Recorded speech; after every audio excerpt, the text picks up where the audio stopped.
Welcome.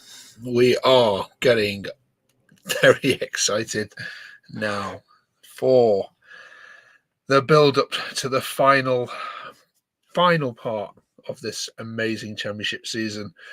This is going to be a very busy 2.5 hours of live chat. Forgive us when we get things wrong.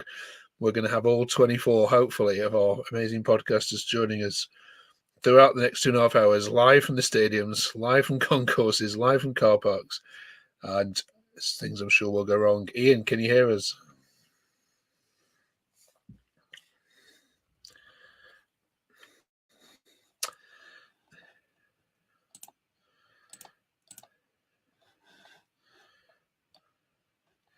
Are you there, Ian?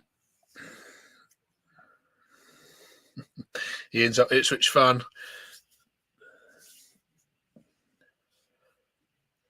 Oh, we've lost him. We've lost him no matter. Welcome to live Terrace Talks. First time we've ever done this, so please be kind in the comments. And please, let's enjoy what has been an amazing championship season. Let's enjoy the end of it. We're going to be live. Hopefully have lots of commentary through all the different elements of today. We've got lots of things to sort out. We have, of course, got promotion, relegation, and playoffs to sort out as well. And we've got some dead rubbers as well. So hopefully over the next 4 hours or so up to 4 o'clock, we will cover all the issues live with you on this channel. So thank you for sticking with us. I'm sure you'll have Sky on in the background, as will we. And we'll get some live comments on there. In the meantime, please put in the chat what team you support. And this is a fan site, so we will be giving out the link for you to come on and live onto the channel yourselves and to comment as well. You don't need to be a member of our team to be on here. So if you're interested in coming on and talking about your team, it doesn't even have to be a championship team, as long as you're in the EFL. Comment in the chat, and we will we'll be looking forward now. 25 minutes to kick off.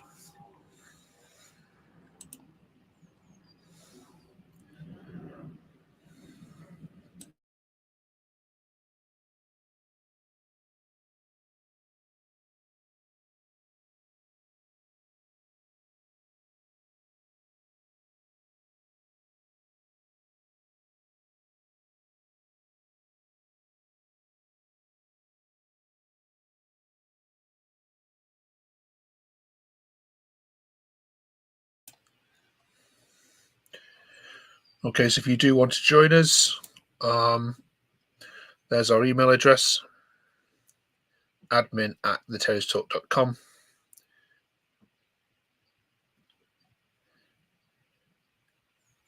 Very grateful. Drop us an email. We'll send you the link, and you two can get yourselves on the channel live with us today. We've got Claudio, who's live from CBS. Hi, Claudio. Can you hear us okay? Hello, Claudio. Hello? Hi, can you hear us? I can hear you just about. Okay. How are you doing? I'm not too bad. I'm in the ground. Music is so loud in here. You looking forward to this one, QPR? I don't. Can you actually see me? Yeah. Oh, you can. I can't see anything. So are you looking forward to this? Keep holding the phone close to me than pulling it away. Okay. No worries. Enjoy the game. Well, I'll try to. We've got nothing. It's funny because about 6 weeks ago, I thought they'd be playing to stay up and we'd be playing for the playoffs. And now we can just sit back and relax. And he's put out a full team as well. Amazing. Which has surprised us. O'Hare's starting. So that'll be interesting. Yeah. Sims and Wright are out there as well. So that's good. Yeah. So we'll see what happens. Catch you later. Yeah. All right. See you later. All right, Coventry are playing QPR at the CBS, and we're desperately hoping we can get Ian, our Ipswich fan, on, because the drama that's going to unfold there is going to be monumental, isn't it? Ipswich playing Huddersfield for a chance to go into the Premier League. Only a loss could help Leeds. Ian, I'm not sure if you can hear us, but thank you for coming in at this crucial time. The team news we'll go through in a second, but the team news from Norwich is they've gone strong, and Birmingham, of course, are the other team, which are in lots and lots of need of 3 points this afternoon. Norwich have gone strong, so Birmingham know that only a win will save them. As Ipswich know that only a point needed. Ian, we're going to struggle to connect with you, but we'll keep trying.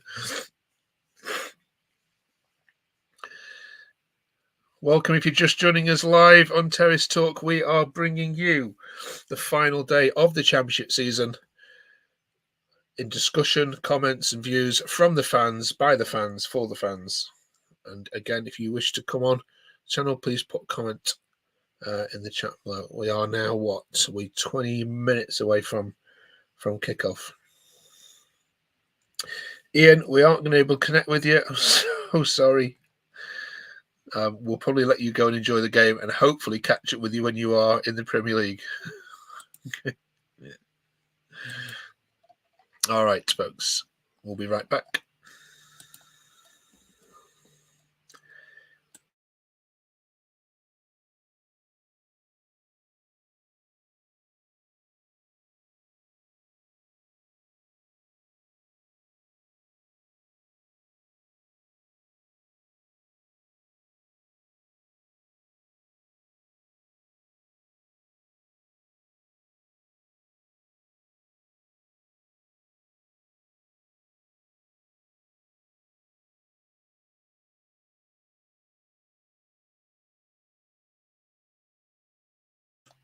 Okay, let's see if we can get Ian back on. Welcome if you're just joining us. We are doing this live for the first time, so we are very rough and ready.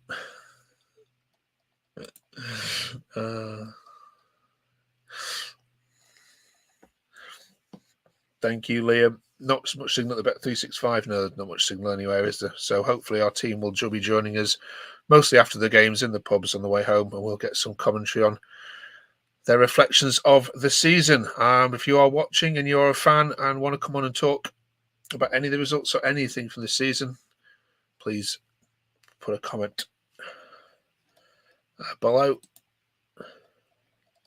and we will happily to get you on again. Drop us a message at admin@theterracetalk.com, and you can join us.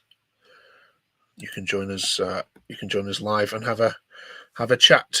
We are 20 minutes now away from kickoff. Let's have a look at the lineups.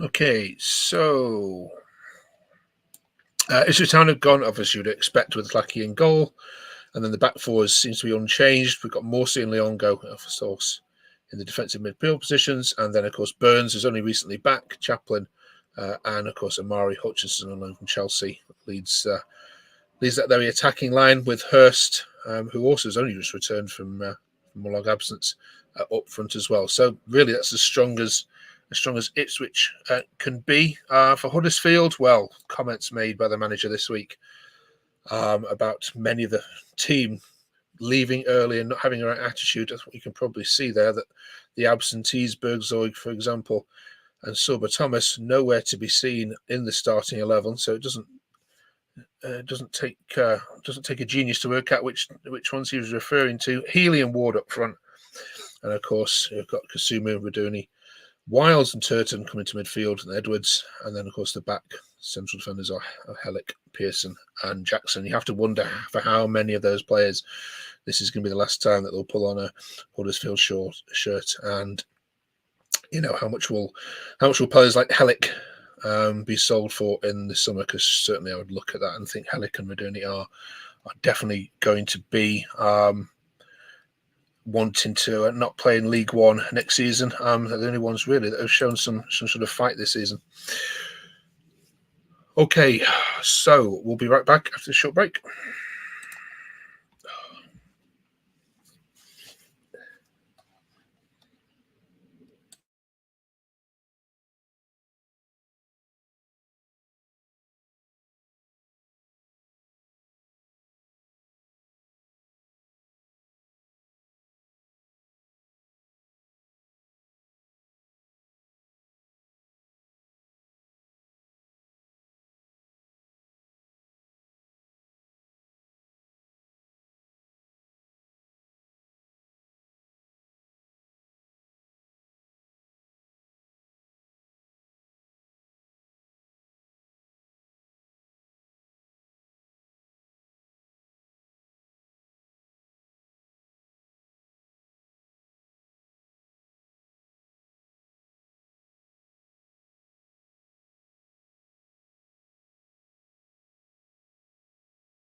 Okay, welcome back. Let's have a look at the Birmingham Norwich teams.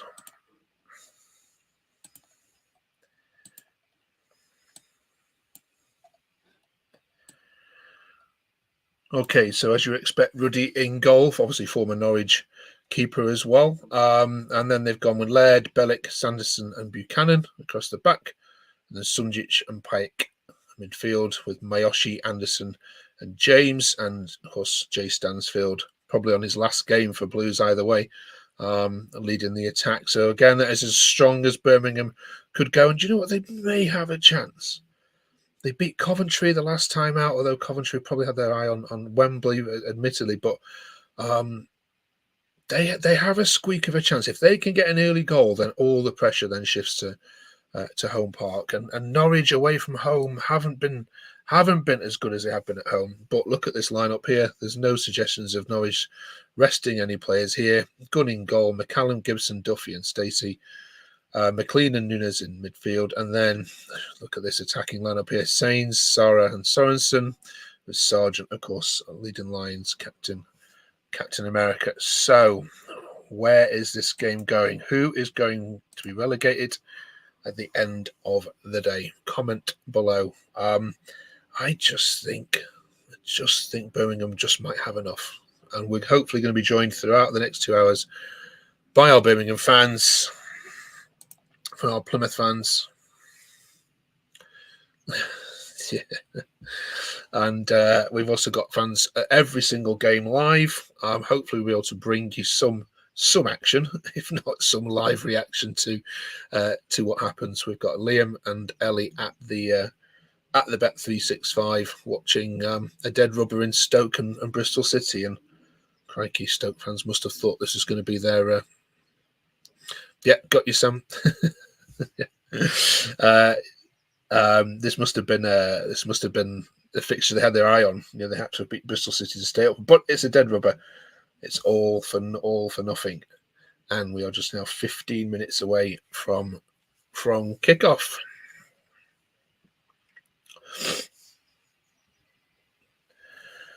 So the other game, of course, taking place, which we're going to have our eye on, and we've got our Hull fan down all the way down the south, is Plymouth against Hull. The combinations there are pretty straightforward for Hull. They have to win.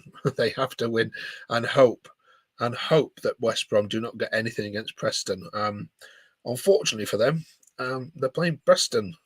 Preston are the most out of form team at the moment. So I think it's unlikely that Hull are going to squeak into the playoffs, but you never know. This is the Championship. This is why we do this channel.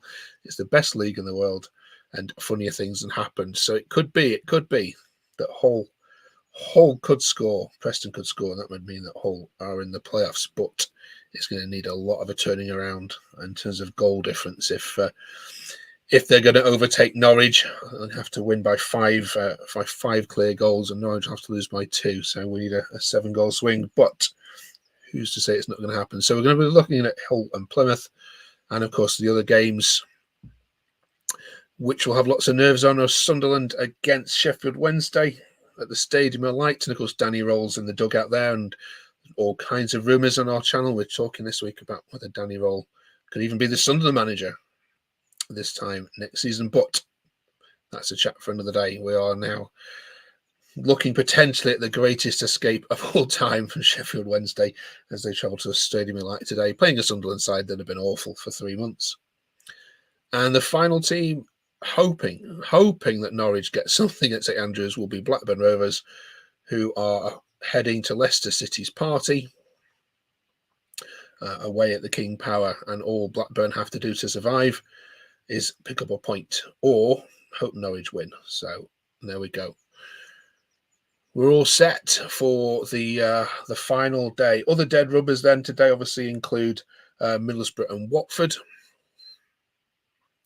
which is Michael Carrick against Tom Cleverley, so old United versus United legends. Rotherham against Cardiff. I actually think Rotherham might pick up something there. Cardiff are very unpredictable. Sorry, Cardiff fans. Swansea against Millwall, which is, if we take the form league for the last 4 games, bits the top 2. So that should be a classic. And of course, the big one is Leeds take on Southampton, and we're not calling it a dead rubber, but essentially it will be. As soon as Ipswich go 2 goals in front, that will be it. There's not much that can ride on that.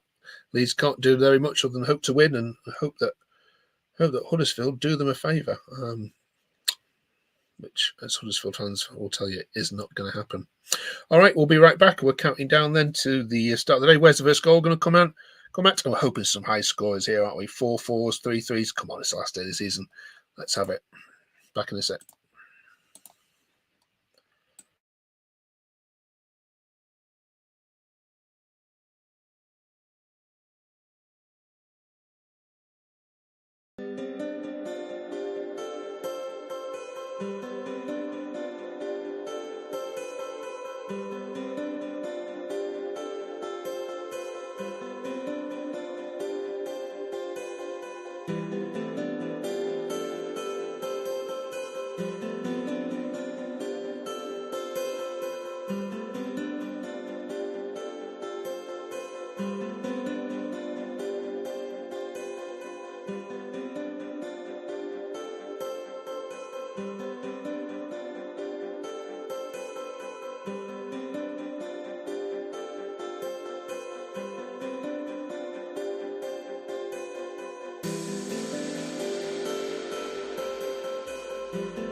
Right, welcome back. We are now just 10 minutes away from kickoff, and if you want to join us on the chat for the next couple of hours, email at admin@theterracetalk.com. Join us live. We'll get you on. You can have a chat with us as to what you think is going to happen then this afternoon. So much to decide. So many talking points. It's going to be absolutely wild. And fingers crossed we can be joined by some of our fans throughout the afternoon that have made this exciting channel all year. So we really appreciate you being with us.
Right, okay, let's have a look then at that Plymouth Hull game which we spoke about. So here's the teams then. No surprises really for Plymouth. Cooper in goal, of course, Phillips, Scarn, Gibson, and then across the midfield, so they're recognised. For Mumba, Randell, Edwards, and Devine, and then we've got Whitaker and Bundu up front. So Bundu has been preferred. Of course, in this particular game, because Whitaker, obviously Ryan Hardy as well. Whitaker and Hardy really haven't been scoring. So between the three of them, they really have to sort their act out this afternoon, because an early Birmingham goal will really make Home Park nervous. Will Plymouth have enough? Well, you wouldn't have. They've not been in the bottom three all season. Not one day have they spent in the bottom three. It'll be incredible to think that on the very last day, they're going to drop in there and return to League One. But I'm sure they'll look at Stoke and blame them a little bit for it. But Stoke have not been playing well at all recently. They beat Leicester on a Friday night game on Sky recently, but other than that, their performances have lent a lot to be desired. On the other hand, Hull, of course, are flying. Allsop, who has had a lot of critics this season in goal. Jacob Greaves, of course, who might be playing his last game for Hull if they don't get promoted, has been touted with a lot of Premier League sides. Jacob Jones and Slater across the back. Morton and Surrey midfield. And, of course, Philogene, Carvalho and Delap with two fan up front. And you just know with that front four, they are capable of hurting you, especially on the break. So what is going to happen at Home Park? We will keep our fingers crossed, and of course bring you any goals and any talking points as they come up live. And we are hoping to be joined, of course, by lots of guests, including yourselves. If you're watching this, would like to come on and have a chat with us, or put something in the comments, we'd love to do that. We are just 6 minutes, I think, an hour away from kickoff, and we're delighted that you are joining us on this channel live for the first time.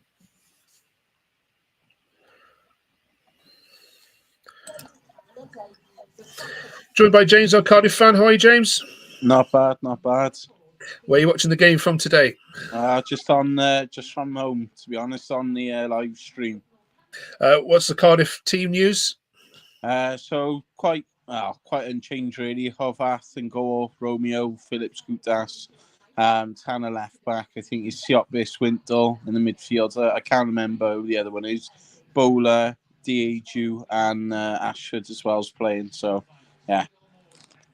I'm just looking at the odds for Cardiff. It's 5-2, isn't it? You had a little wager on this one. I've got them in my accumulator, which is unlike me. I never put it Cardiff in my accumulator. I'm never that confident. But away at Rotherham, wave them off to League One. Yeah, I mean, this should be an away win for Cardiff. Should be, but obviously they got Steve Evans now, so he's got him playing a bit better. So yeah, I mean it'd be there's nothing to play for now, so it'd be a close game, I think. Yeah, the Rotherham side, they haven't won it. Yeah, they haven't won away all season, and haven't won at home in 4 months. But then Cardiff have a habit. Dr. Cardiff are in town. You do have a habit, don't you, of just helping teams out when they're on the end of a run? Yeah, exactly. Okay, right. Are you keeping your eye on any other live games then? Have you got? I'm watching the Premier League game at them. I'll be watching now on Arsenal Bournemouth, but I will be keeping an eye on the Ipswich game as well. But yeah, obviously, being a Cardiff fan and everything, obviously want Cardiff to do well. But what an unbelievable job Ipswich have done this season, to go from League One to the top two and maintain that all season. And fair play. If they do get the job done today, that'd be very good for them. Yeah, and who do you think is going down, James? It's a tough one to call, isn't it? I gotta say Birmingham, to be honest, because I can't see them getting enough from the game against Norwich. They are at home, which is obviously a big advantage for them, but But I don't know. I just think Birmingham will go down today. Yeah, I just got a funny feeling myself. Just a funny feeling that they'll just do it. They'll just squeak over the line. Things a draw or a win. A draw does nothing for them unless Plymouth get absolutely battered by. I think Plymouth. If Plymouth they lose 5-0. Draw might be all right. I mean, if it needed a draw, I think potentially a draw with a possibly, but I don't know. You never know, though. You never know. I mean, obviously West Brom lost the other week against Sheffield Wednesday 3-0, so you don't know. Yeah. Okay. Right. We'll let you go and watch Cardiff and keep your eye on the Arsenal game. Yeah. And do come back and talk about any goals that you spot for us. All right. Thanks, James, for dropping in. Nice one. James, our Cardiff City fan who's travelled up and down the country there, watching Cardiff for his sins. And Cardiff are a funny team, aren't they? They really are. Just some weeks they can go and beat Southampton and draw to Ipswich, and then other weeks, they are useless. But for once, Cardiff City aren't in a relegation fight, so usually it's them that we'd be talking to at this time of the season to keep for points to stay up. What are we? 2 minutes away from kickoff. Squeaky Brum time, as I saw one headline for Birmingham, but squeaky Brum time for everyone else. Ipswich need a point, 1 point to get it into the Premier League. Will they get it? We'll be back in a second. And comment below if you want to join us. Send us an email. We'll happily get you on.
All right, welcome back. We are ready now. It's all our 12 games kick-off across the country. Good luck to everyone, especially to Ipswich Town.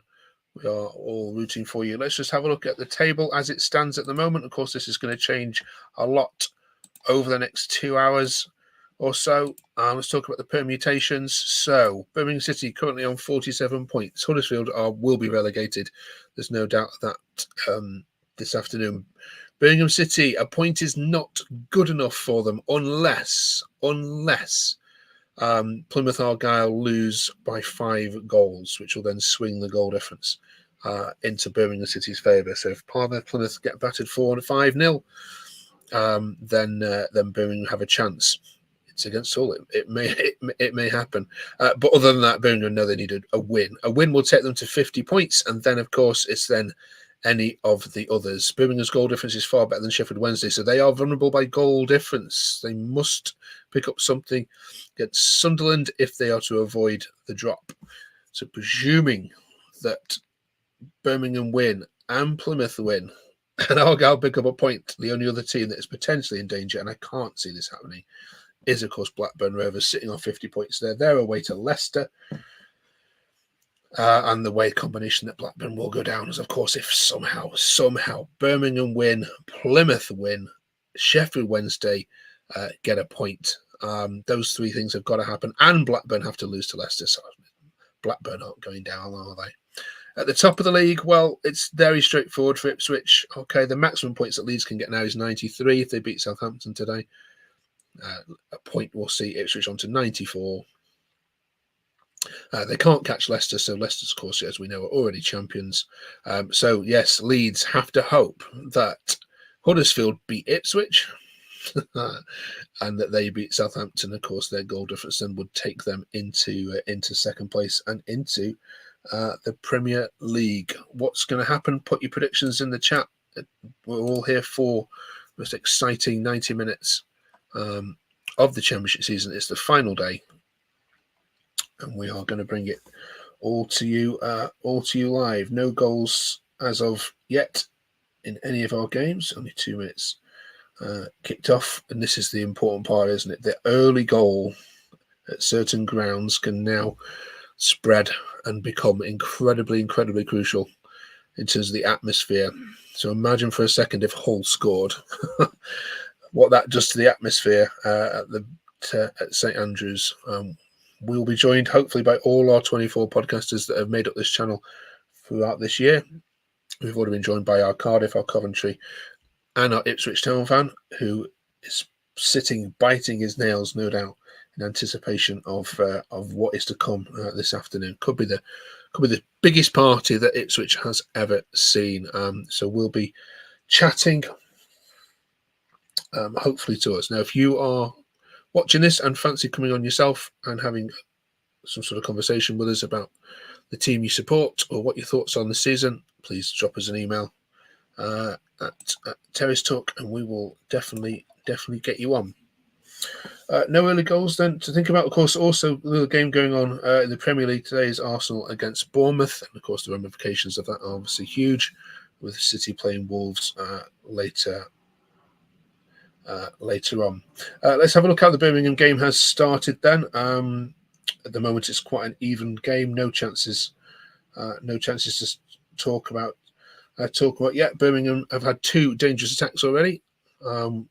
I know 61% possession, so Birmingham are in the ascendancy in that particular game. If we look at the Plymouth game and look at what's going on there, again, Plymouth are the one that have started the strongest there. They've had 3 dangerous attacks already, and they've had 76% possession. So both Birmingham and Plymouth have started incredibly brightly.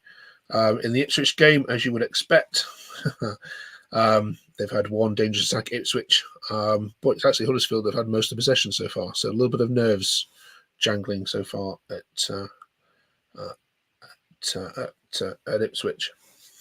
No goals to talk about. As we mentioned, there's all 24 of the Championship teams play at once today. This is obviously to make sure that no one gets advantage, and we're going to be covering all of them.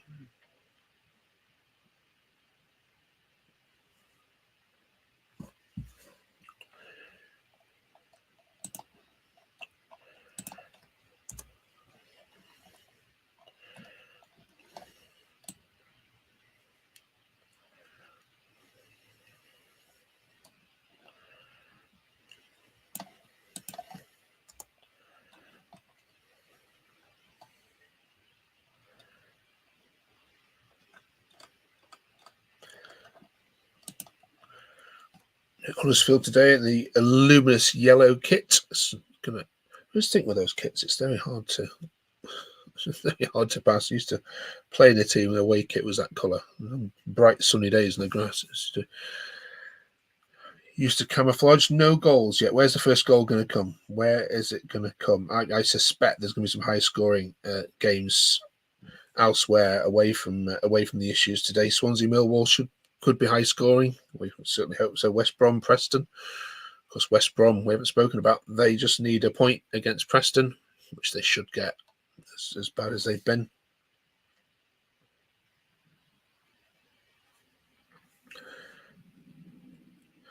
Let's check in with Leeds and Southampton and see what's going on. With that game.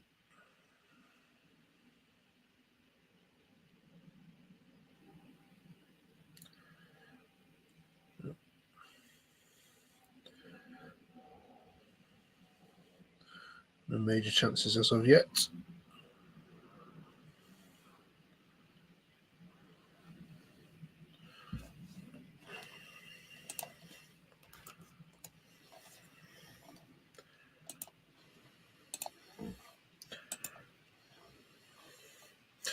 Yeah, Southampton doing most of the attacking, which you would expect, and have had most of the possession. Also, Leeds have already had. I've had a corner. Let's check in with West Brom and see how they're getting on against Preston. Still 0-0. Yeah, quite an even game this one so far. West Brom have already had quite a few attacks, 62% of the possession, with one shot on target already. Birmingham leading the attack rating on so far against Norwich. They seem to having lots of possession in that game as well. How about Sunderland? How are they getting on at Sheffield Wednesday? Sheffield Wednesday have definitely started the brighter here. Musaba's leading these dangerous attacks down that left-hand side. And 59% possession to Sheffield Wednesday so far. So all the teams in trouble seem to have been starting really, really well. Plymouth have had 2 shots on goal already. So 2 shots off target. And Hull's 1. So they are really, really playing well against Hull so far. Still no goals to speak about. What about Leicester Blackburn? Of course, that's the other one we're going to keep our eye on. Blackburn have started really well here. They haven't had much possession, but they've already had 4 shots against Leicester's none. So looks like Leicester are on the beach. So can Blackburn get something? If you're live at a game or you know someone is, we'd love you to again drop a comment, give us your views on what's happening, and we're going to stay right across this for the next 90 minutes or so, and hopefully we're going to ask our fans to drop in and give us their views on what they've seen.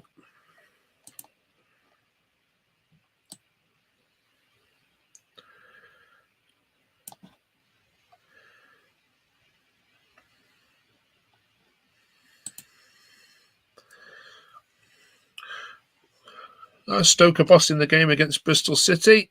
I'd expect them to win that comfortably this afternoon.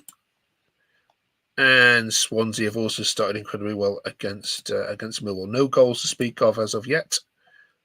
Coventry and QPR looks to be quite an even game. Hull are getting back into it now at Plymouth. They've just had their first shot on target. Now the dangerous attacks is really evening up. Still no goals to speak about. What are we now? 10 minutes. 8 minutes of play. Usually they're cagey these afternoons.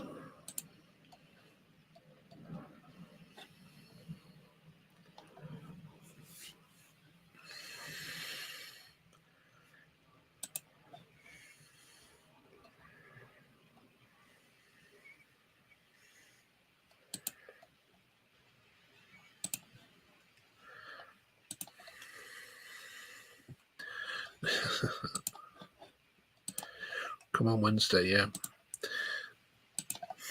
Thanks, Ryan. Yeah, I think Wednesday will be safe, won't they?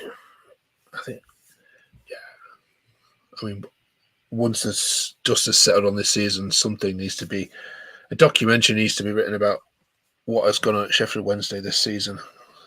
Started off with the protests against the owners and Siri. Was it tennis balls or golf balls? I forget what it was. They threw onto the pitch. 10 games without a win, in the bottom 3, winless.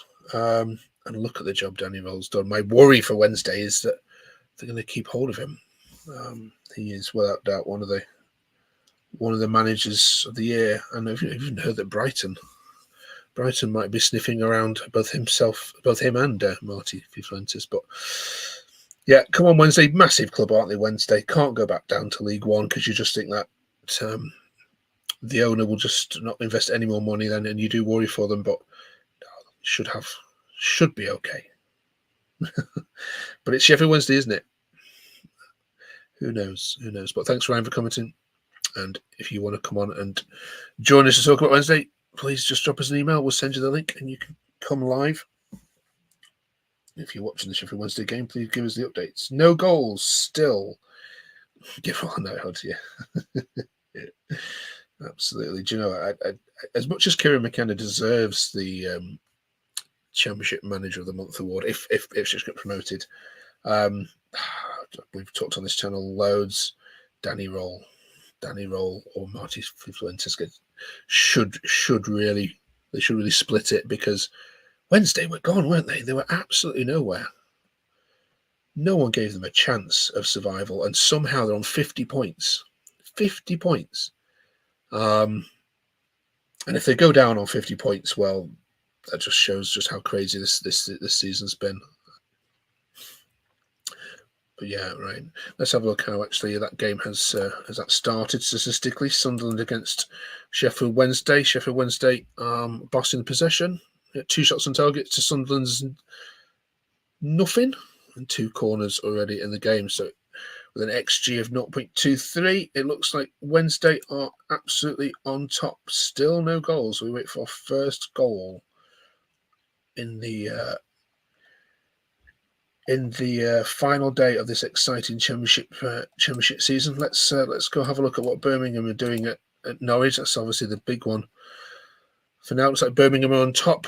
3 shots already, 2 of them on target. To Norwich is nothing. Norwich lots of possession, but doing absolutely nothing with it. Birmingham should be in front. Just imagine if one of us had gone in. My goodness me, how the games at the King Power at Home Park and the Stadium like would change if Birmingham can get an early goal.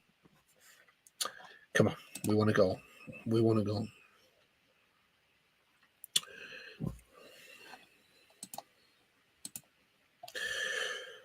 Yeah, welcome to Terrace Talk. If you're just joining us, this is the first time we've ever gone live on this channel. All our 24 podcasters are out and about in the stadiums watching the games. They'll be joining us hopefully throughout each of the games and at half-time, and of course after the game on the concourses in the pubs to talk about the end of this season.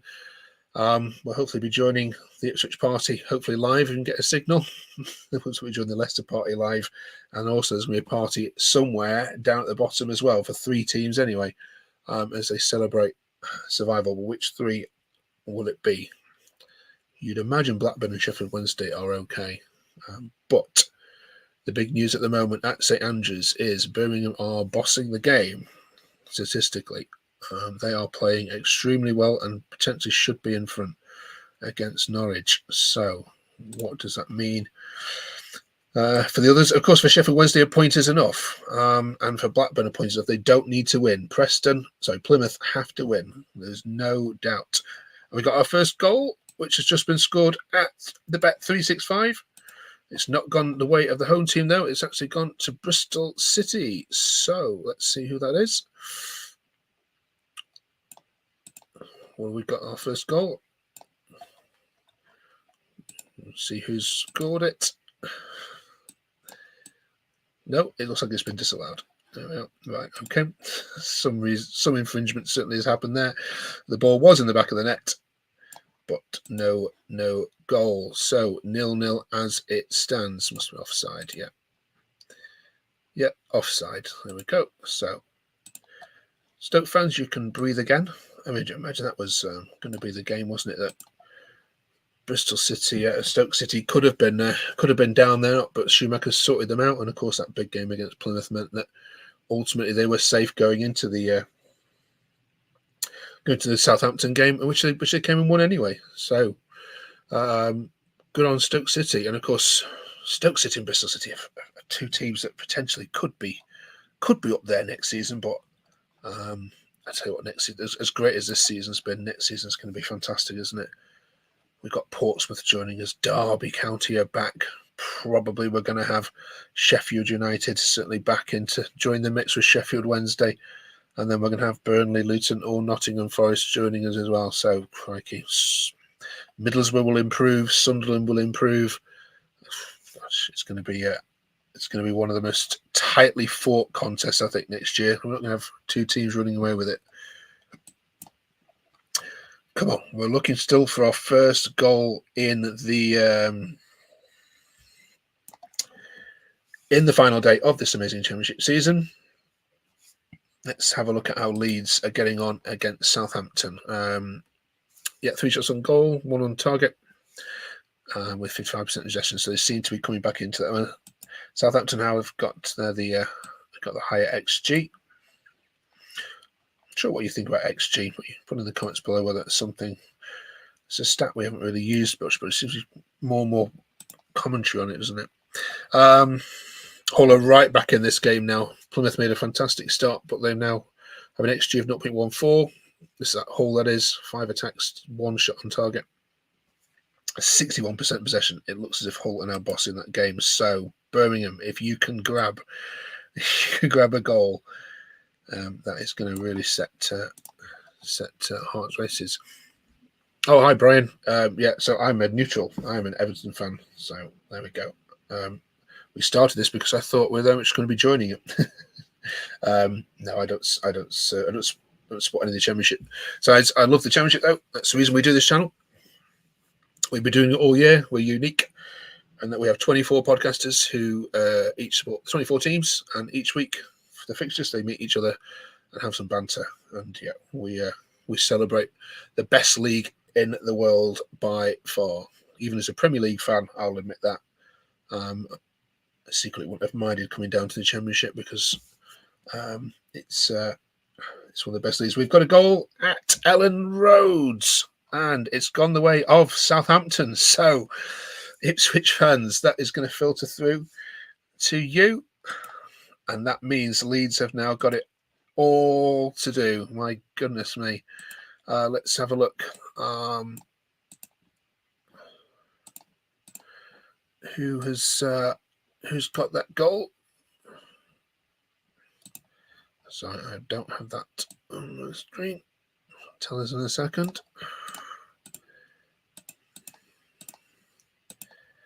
Yeah, Southampton lead 1-0. That is really going to help Ipswich down, isn't it? They don't actually need to beat Huddersfield now anymore if it says, what has happened to Leeds? I mean, Southampton are a decent side, but they have fallen off the cliff. Absolutely fallen off the cliff. Adam Armstrong is the goal scorer on 18 minutes. Goodness me. It's what a season Adam Armstrong's having as well. I mean, if Southampton don't go up, you'd imagine that he's not gonna hang around. So finally we have a goal. Southampton leads 1-0. Doesn't do much for Southampton, of course. They're going to stay in 4th position anyway. And of course, they're likely going to be preparing to play Norwich next Monday and Friday as we head into the playoffs. And on this channel, of course, we're going to be previewing those games and also all the playoffs as we count down the end of this season. Well, finally we got a goal. Amazing. Now they should flurry in. So, yeah, any Leeds fans, please. I mean, the inquest will go on and on and on as well. To Daniel Farke, what a job he'd done up to the last couple of months. He'd lost at Coventry, of course, lost at QPR. The draw against Sunderland, I thought, was the one that hurt them the most as well. Especially when everyone else has been beating Sunderland. But, crazy. And what would it do for Leeds as well? They've got so many players out on loan, haven't they? There were so many players on loan. What happens? So it's going to be a summer of turmoil if they do not go up again. And again, what happens to all these players? Jack Harrison, for example, who I obviously watch regularly at Everton. Although, to be honest, they can have him back, given his recent form. Still no goals in any of the crucial games at the bottom of the league. We're still waiting for Birmingham. So, and just as you say that, we have another goal at Ellen Road, and it's a goal for Leeds. It's the equaliser. Just as you say, oh, that shut me up. It's now 1-1. We're just waiting to get that confirmed.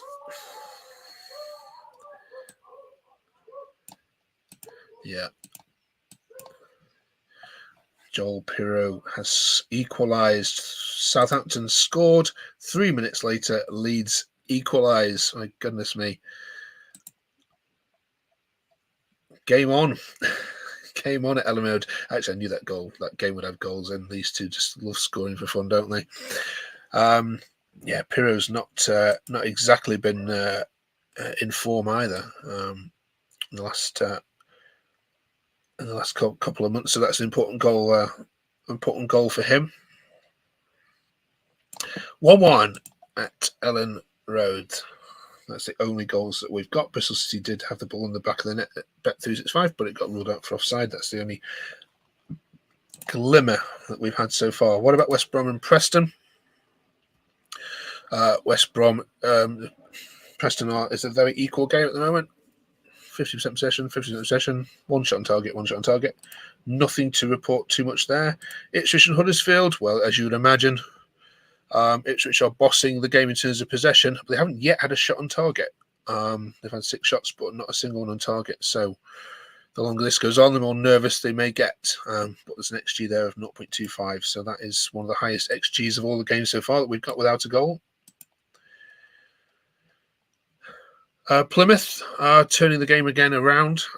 They now lead the XGs.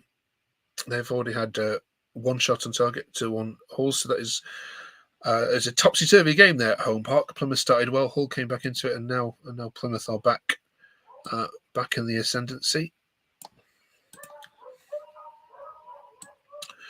Sunderland against Sheffield Wednesday, no shots on target for either team, but Sheffield Wednesday lead the XG by 0.42. There is a long way to go, of course, in all these matches. A massive long way to go, and hopefully we'll be joined by our fans throughout. Thank you for your comments. Thank you for staying and joining us. Hopefully you've got Sky in the background. You're not just listening to us witter on, but please do join us after the game, as we hope to get all the fans on as we celebrate the end of this mad, crazy season. Championship usually is where the promotion races are done and dusted. Relegation is usually done and dusted. So to have all 3 of them still ongoing going into the final game is just testament to what an amazing league this is. It's only going to get better next year, isn't it? Only going to get better. Right. Still just the 2 goals, and we are 23 minutes. So we're halfway through the first half now, with Adam Armstrong's goal being cancelled out by Joel Peru's goal at Ellen Road. Back to 1-1 that goes. Doesn't change anything at all, except just deflates Southampton. One game we haven't spoken about yet is Middlesbrough-Watford, and not much reason to, but it's a very even game. Not much happening in terms of shots on target, but Watford slightly edging the XG there. Swansea Millwall, also a dead rubber as well. Swansea well on top in that game, 73% possession. So if you're betting in play, go and stick a pound on Swansea. Rotherham Cardiff, of course, we haven't mentioned as well. Rotherham, very even game, that one. No shots on target, as you would not be surprised to hear. Coventry QPR, Coventry bossing that one in relation to shots on target anyway, although QPR slightly shaded it in terms of possession. But yeah, all the home teams in all the dead rubbers seem to be in control of the game. Still no shots on goal yet at Sunderland at the Stadium of Light, and in the Leicester Blackburn game, well, it's still all Blackburn in terms of shots anyway. But Leicester have now come into it and started to take over possession, but still no goals to report. Goal at Bet365. This one does count,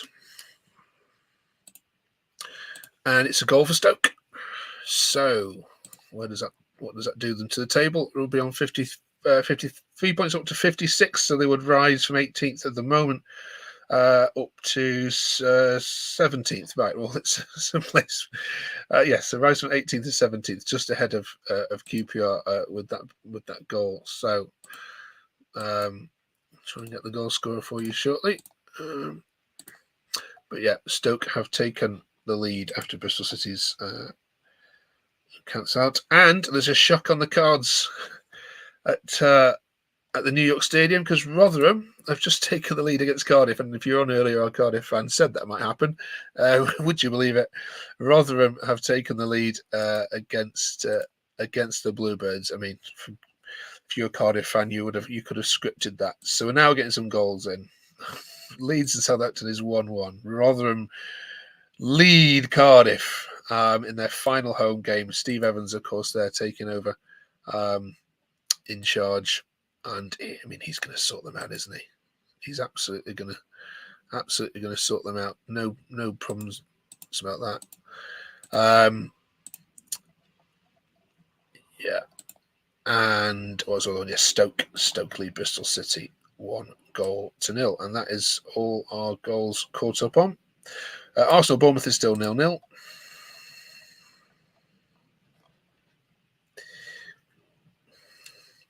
Dave's watching the Stoke match. I think the Bristol City goal. What?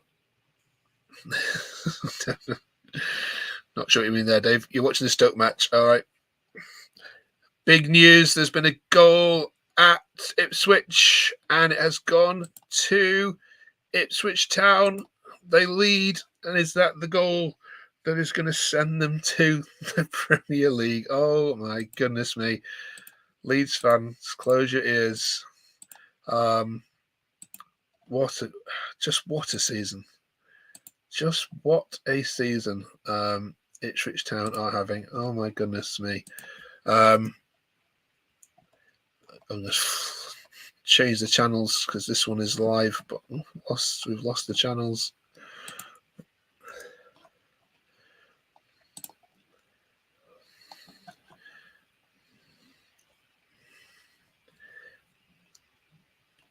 Just watching the replays. Yeah, that is some team goal that as well, and it's Wes Burns.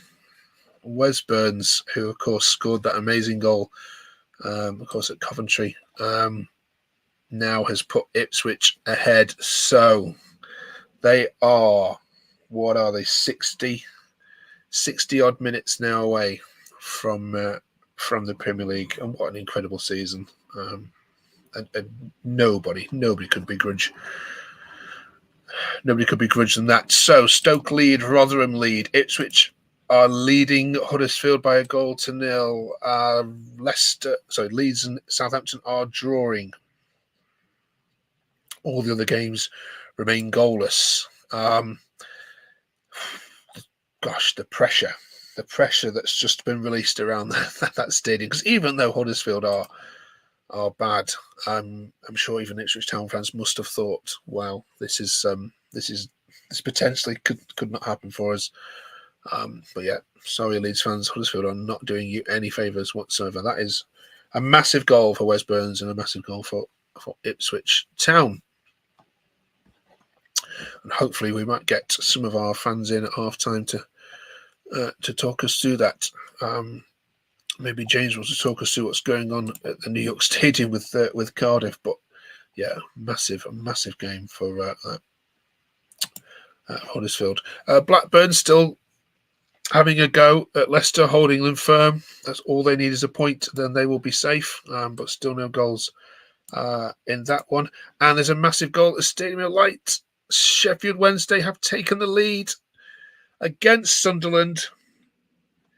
And it is Liam Palmer who has got it on the 29th minute. And they now take the lead. And that would put them on 53 points and well out of safety. Or well out of danger. Fantastic. What a job Danny Roll has done. First shot on target as well. Some of them were just coming back into it according to the statistics here. But yes, well done. If you're watching that game live, Ryan, if you're still there, come and tell us about the goal. We haven't got it on front of our screens here, unfortunately. But what a performance. And Liam Palmer, one of the stars actually of this Sheffield Wednesday side, isn't it? Middlesbrough have also taken the lead against Watford. And of course, who else but Latte Lath has got the goal? I mean, crikey, if this season had gone on another 2 more games, Middlesbrough would be in that playoff position. I'm pretty sure they'd be going up. So it's a good job for the teams in there that the season's ending, because Middlesbrough are one of the form teams and should have beaten Leeds, shouldn't they? A couple of weeks ago. But yeah, Middlesbrough lead Watford, and Watford have had an impressive disciplinary record and impressive defensive record recently, but Latinath has got the goal there. But that Sheffield Wednesday goal, crikey! Is anyone watching that game? We got Dave watching Stoke, Ryan watching Wednesday. You have absolutely got to have your eyes everywhere. Cardiff still lead. Rotherham still lead Cardiff 1-0. Stoke lead Bristol City 1-0. But the most important goal that matters this afternoon is at Portman Road, where Ipswich lead Huddersfield Town by 1-0. And of course, if the scores stay the same, that means that in less than 90 minutes' time, Ipswich Town are going up to the Premier League, and it will be massively well deserved. 0-0 at Birmingham still, 0-0 at Coventry, 0-0 in that huge game at Plymouth. So the two relegation big ones are still 0-0, and we estimate there's about 15 minutes of normal time left. If you want to come on and have a chat with us live, we'd really like you to do that. Just drop us an email, admin@theterracetalk.com. We'll send you the link to get on here and give us your views. Thanks for your comments so far. If anyone's seen the Sheffield Wednesday goal, please let us know what it was like. I suppose, if you wanted the points this weekend, it would be Sunderland that you would have chosen to play against, wouldn't it? They have been managerless for months and pretty rudderless in all that they've done. And it's amazing to think that with that 3 points, Sheffield Wednesday would finish 3 points below Sunderland's total. So you're saying that Sunderland have had an okay season. Sheffield Wednesday will now climb to 19th. Dear me. So the top of the table looks like this. Let's have a look at it.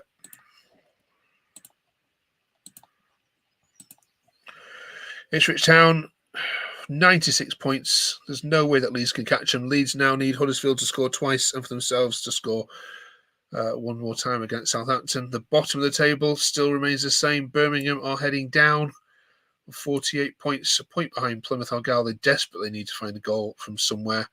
Otherwise, this is good night for Birmingham. Sheffield Wednesday, 53 points. Well done, Danny Roll. And just look at that form. One loss in 6 games. Absolutely incredible. Stoke climbing a place, of course, to 17th, and Middlesbrough, staying in 8th with their win as well so far. Anyway, lots can happen, of course, in the next. What have we got left? We are on 33 minutes, so lots can happen in the next 15 minutes till half time. Let's just check if we've not missed any goals whilst I've been doing that. QPR have scored at Coventry. Who put that down as well? I tell you what, Coventry have just not come back from Wembley, have they? QPR scored at Coventry. Might bust a few coupons, I think. I thought QPR might have been on the beach there. So an away win. It's our first, only our second win. And of course, it's Ilias Chair who has got a goal. Who else? Could be Callum O'Hare's last game as well, as he's refused to sign a new contract with Coventry. But Sky Blues have had seasons. There's another goal at Ellen Road, and it has gone to Southampton. So this gets better and better and better for Ipswich. 2-1 now. Southampton lead. I bet even some Ipswich Town fans wouldn't even believe when they get to half time of what's that it could still happen. We're just waiting for the goal score to be confirmed. But yes, according to the Vipinter, Southampton have taken the lead against Leeds. It's not the game I've got on my screen. So what has gone on at Leeds? Smallbone is a scorer on 35 minutes. Will Smallbone has stuck it in the onion bag at Ellen Road, and Southampton lead Leeds. Ipswich are leading Huddersfield, and of course that means that Ipswich Town will be joining Leicester in the Premier League next season, and then Leeds are now going to have to play West Brom or Hull in the playoffs, which start, of course, next Monday and next Friday evening. Incredible to think that with all the football and the quality that Leeds have shown this season, that they potentially might not be going up. I know in the comments people will be laughing how much Leeds fans give it out, but it has been a remarkable fall off, hasn't it? All right, let's check in with the statistics then from the Birmingham game. Obviously, there's no goals yet in this game, but Birmingham have done all the attacking. 2 shots on target, an XG of 0.47 compared to Norwich's 0.03. Norwich have got more of the possession, but seems we're coming back into it. But Birmingham, Birmingham should be ahead in that particular game. And what about Plymouth? What about Plymouth and Hull? Well, again, similarly here, Hull have had 3 shots on target, but it's Plymouth that look the more dangerous, show an XG of 0.3. So in both of those games, Birmingham and Plymouth are looking the more likely to score. So with Sheffield Wednesday winning, does that mean Blackburn are vulnerable? Could it be that Blackburn are relegated? At the moment, they wouldn't be because they're getting a point at Leicester, but a Leicester goal would change all of that. But again, they are the ones, according to statistics, that they are the ones that are doing more of the attacking. So the 4 teams that could go down are all putting in good performances so far. If you are live at a game or watching any of those games, please put in the chat. That's good. Another goal at the Stadium of Light. And it's Sheffield Wednesday 2, Sunderland 0. My goodness me. This is game over now, isn't it? Sunderland aren't coming back from that, and Sheffield Wednesday are safe. Write them out this equation. Not that they were in it from the start. Liam Palmer got the first. I'm just waiting to confirm who got the second. And if you're a Sheffield Wednesday fan, you have got to be jumping up and down to make sure that Danny Roll is part of your season next season. There's going to be a Steel City derby for sure now. Sheffield Wednesday are safe, and it's now between Birmingham, Plymouth and Blackburn as to who goes down. Josh Windass has got the goal with 6 minutes to go to half-time. What a crucial goal that will be in survival rates. Cardiff have also equalised against Rotherham to make that 1-1.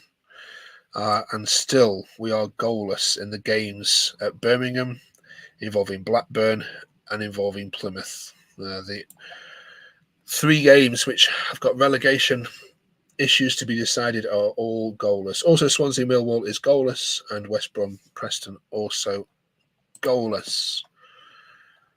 So, what is going to happen in the next? Well, what have we got now? 5 minutes till half time. There's a huge goal at Plymouth. There's been a goal at Plymouth, and it has gone to Plymouth. That's what we're hearing. Just to confirm. Yeah. The goal has been given. We're just waiting to hear. We called it a minute ago, didn't we? We said that Plymouth had done all the attacking. Now, first of all, that's bad news for Hull. And West Brom fans will be hearing that and cheering. But Plymouth are 1-0 ahead in that game against Hull. And that is not good news. That is not good news for Birmingham. Joe Edwards has scored the goal. 5 minutes half-time, sending Home Park into raptures. Oh my goodness, is that news got through to Birmingham? The thing is, though, if Birmingham score, then Blackburn get nervous because a Leicester and Birmingham goal now sends Blackburn down, which is incredible. Second goal at the CBS. QPR have scored a second. Sorry, Coventry fans. You've not come back from. They're still at Wembley, aren't they? still on the coach. Ilias Chair got the first. Morgan Fox with 5 minutes to go to half time has got the second there. Goals are absolutely flying in. Let's recap then. In the promotion, Ipswich lead Huddersfield 1-0. Wes Burns, about 10 minutes ago, slotted in for the Tractor Boys. That means that Leeds can't catch them. They are losing 2-1 at the moment. So everything at the moment for the promotion races is going Ipswich's way. Then the race for the playoffs is going the way of West Brom, who currently are picking up the point they need against Preston, and Hull have now slipped behind against Plymouth. And at the moment, Birmingham City are heading down because Plymouth are winning, Sheffield Wednesday are winning, and Leicester and Blackburn are picking up the point they need at Leicester. So even if Birmingham were to score, it wouldn't change a thing, would it?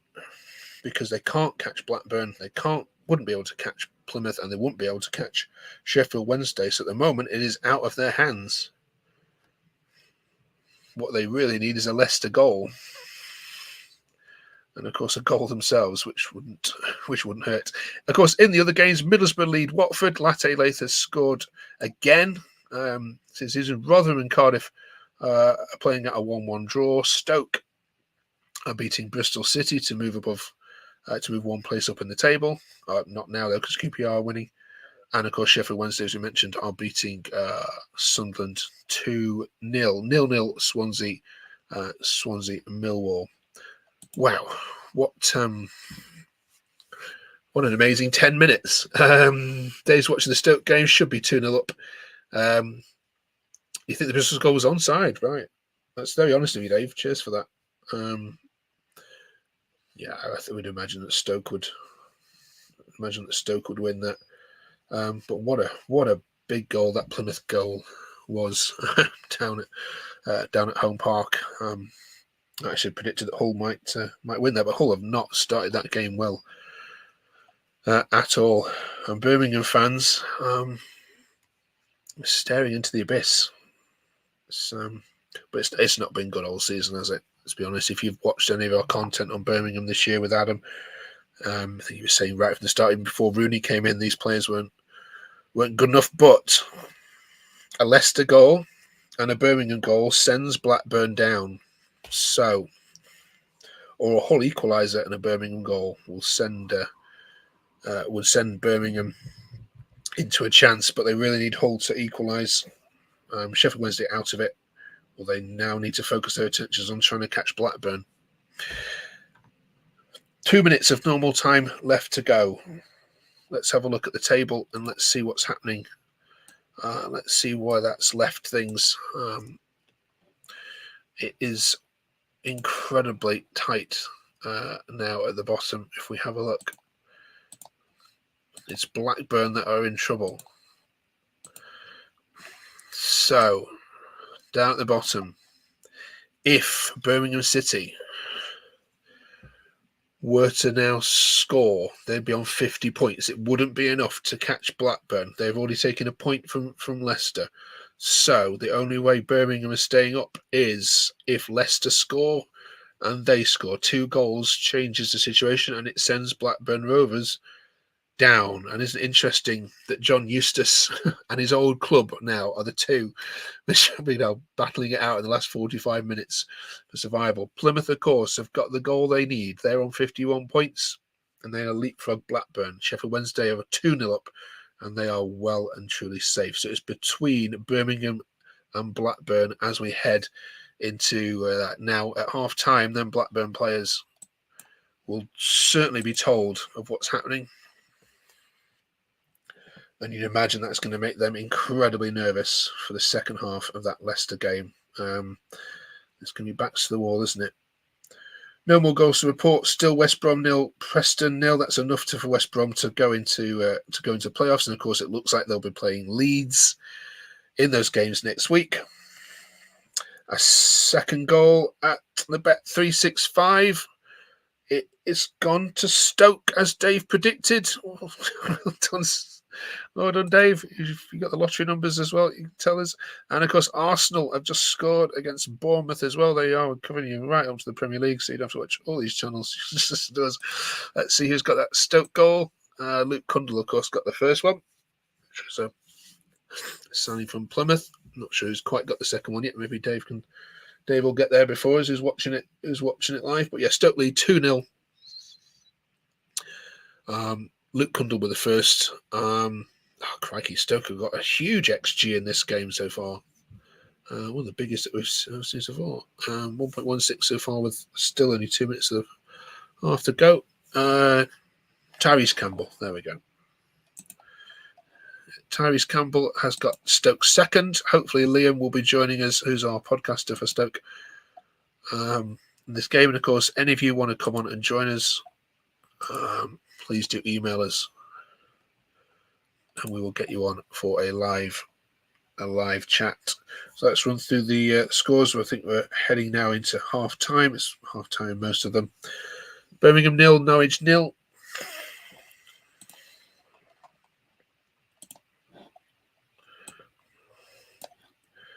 Coventry are losing 2-0 at Queen's Park Rangers. That's a bit of a shock scoreline. Huddersfield are beating Ipswich. Southampton beating Leeds. That's both of those scorelines are great for Ipswich, which means they will be promoted. Leicester 0, Blackburn Rovers 0. If a Leicester were to score, that would change the complexion of the Birmingham game. Middlesbrough are beating Watford 1-0. Latte later scored there. Plymouth are beating Hull. Which means, of course, that lots of pressure goes on Birmingham. Rotherham 1-1 with Cardiff. Stoke beating Bristol City 2-0. Same score line at the Stadium of Light as Sheffield Wednesday, the visitors, are 2-0 up on Sunderland. Swansea 0, Millwall 0, and West Brom 0, Plymouth 0. Third goal at the Stadium at Bet365. Stoke are now 3-0 up against Bristol City. Goodness me. Bristol City haven't turned up today. What is going on? So can't stop scoring, can they now? Luke Cundle with the first, Tyrese Campbell with the second. Just checking this will be allowed yet. And Manhoff with the third. 3-0 Stoke lead. Game, set, and match. Bristol City haven't turned up there. Dave, you enjoying that one? I'm sure you are, if you're still here anyway. Yeah, the XG suggests that Stoke should be even further ahead than 3 anyway. Right, we are heading into half time, so it's time to go get a cuppa. Birmingham Norwich is still playing, actually, so we'll just hold out because that game has not concluded yet. And Plymouth Hull. All the other games have gone in, apart from West Brom. Let's see on our screen here. We'll just hang fire because if a Birmingham was to score now, squeaky bum time at the King Power for Blackburn.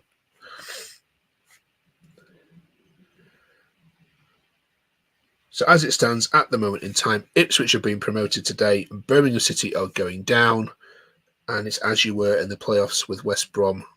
Will be facing Leeds, and Southampton will be facing Norwich, with those games to be played next Monday and Friday week. I think we can call that. Rotherham have taken the lead against Cardiff just on the stroke of hard time. Wow. Well, sure, James. I was going to hope James might come back on and talk to us, but maybe he won't now. After that, James, our Cardiff fan, sitting at home watching that. Cardiff fans, fancy travelling that. West Brom have scored as well against Preston right in the stroke of half time. West Brom will be heading into the playoffs regardless, really, of that goal they were anyway because of Hull's result. But that isn't very good for Birmingham, is it? Because what motivation now have Hull got to get back into it, knowing that West Brom are winning? It's not looking good for Birmingham at half time, but you never know. You know, they've escaped before, haven't they, with Harry Redknapp and that goal at the Reebok Stadium at Bolton. So if anyone can do it, this team know how to do it. It's looking like the whistle has gone in all the games, apart from the Birmingham game. They play on and on, which means that game's going to finish. That means it's going to be the last one to finish. Still playing at the Stadium of Light. 2-0 Sheffield Wednesday lead. Wednesday fans don't need to worry about that. And still they play on at Birmingham City. All the other teams are in the change rooms already. This game goes on and on and on.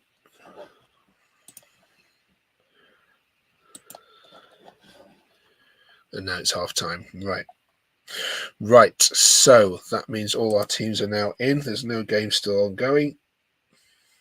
Yeah. Sunderland has blown for half time as well. So I'll quick rundown of the scores then and what it means, and then we'll go and grab our go and have a little break. So lead at half time then. Birmingham City against Norwich City. Birmingham have had most of the play here. They have an XG of 1.06 compared to Norwich's 0.06. They've had 3 shots on target, 9 shots off target, 4 corners to Norwich's none. This has been an impressive performance except for the goal.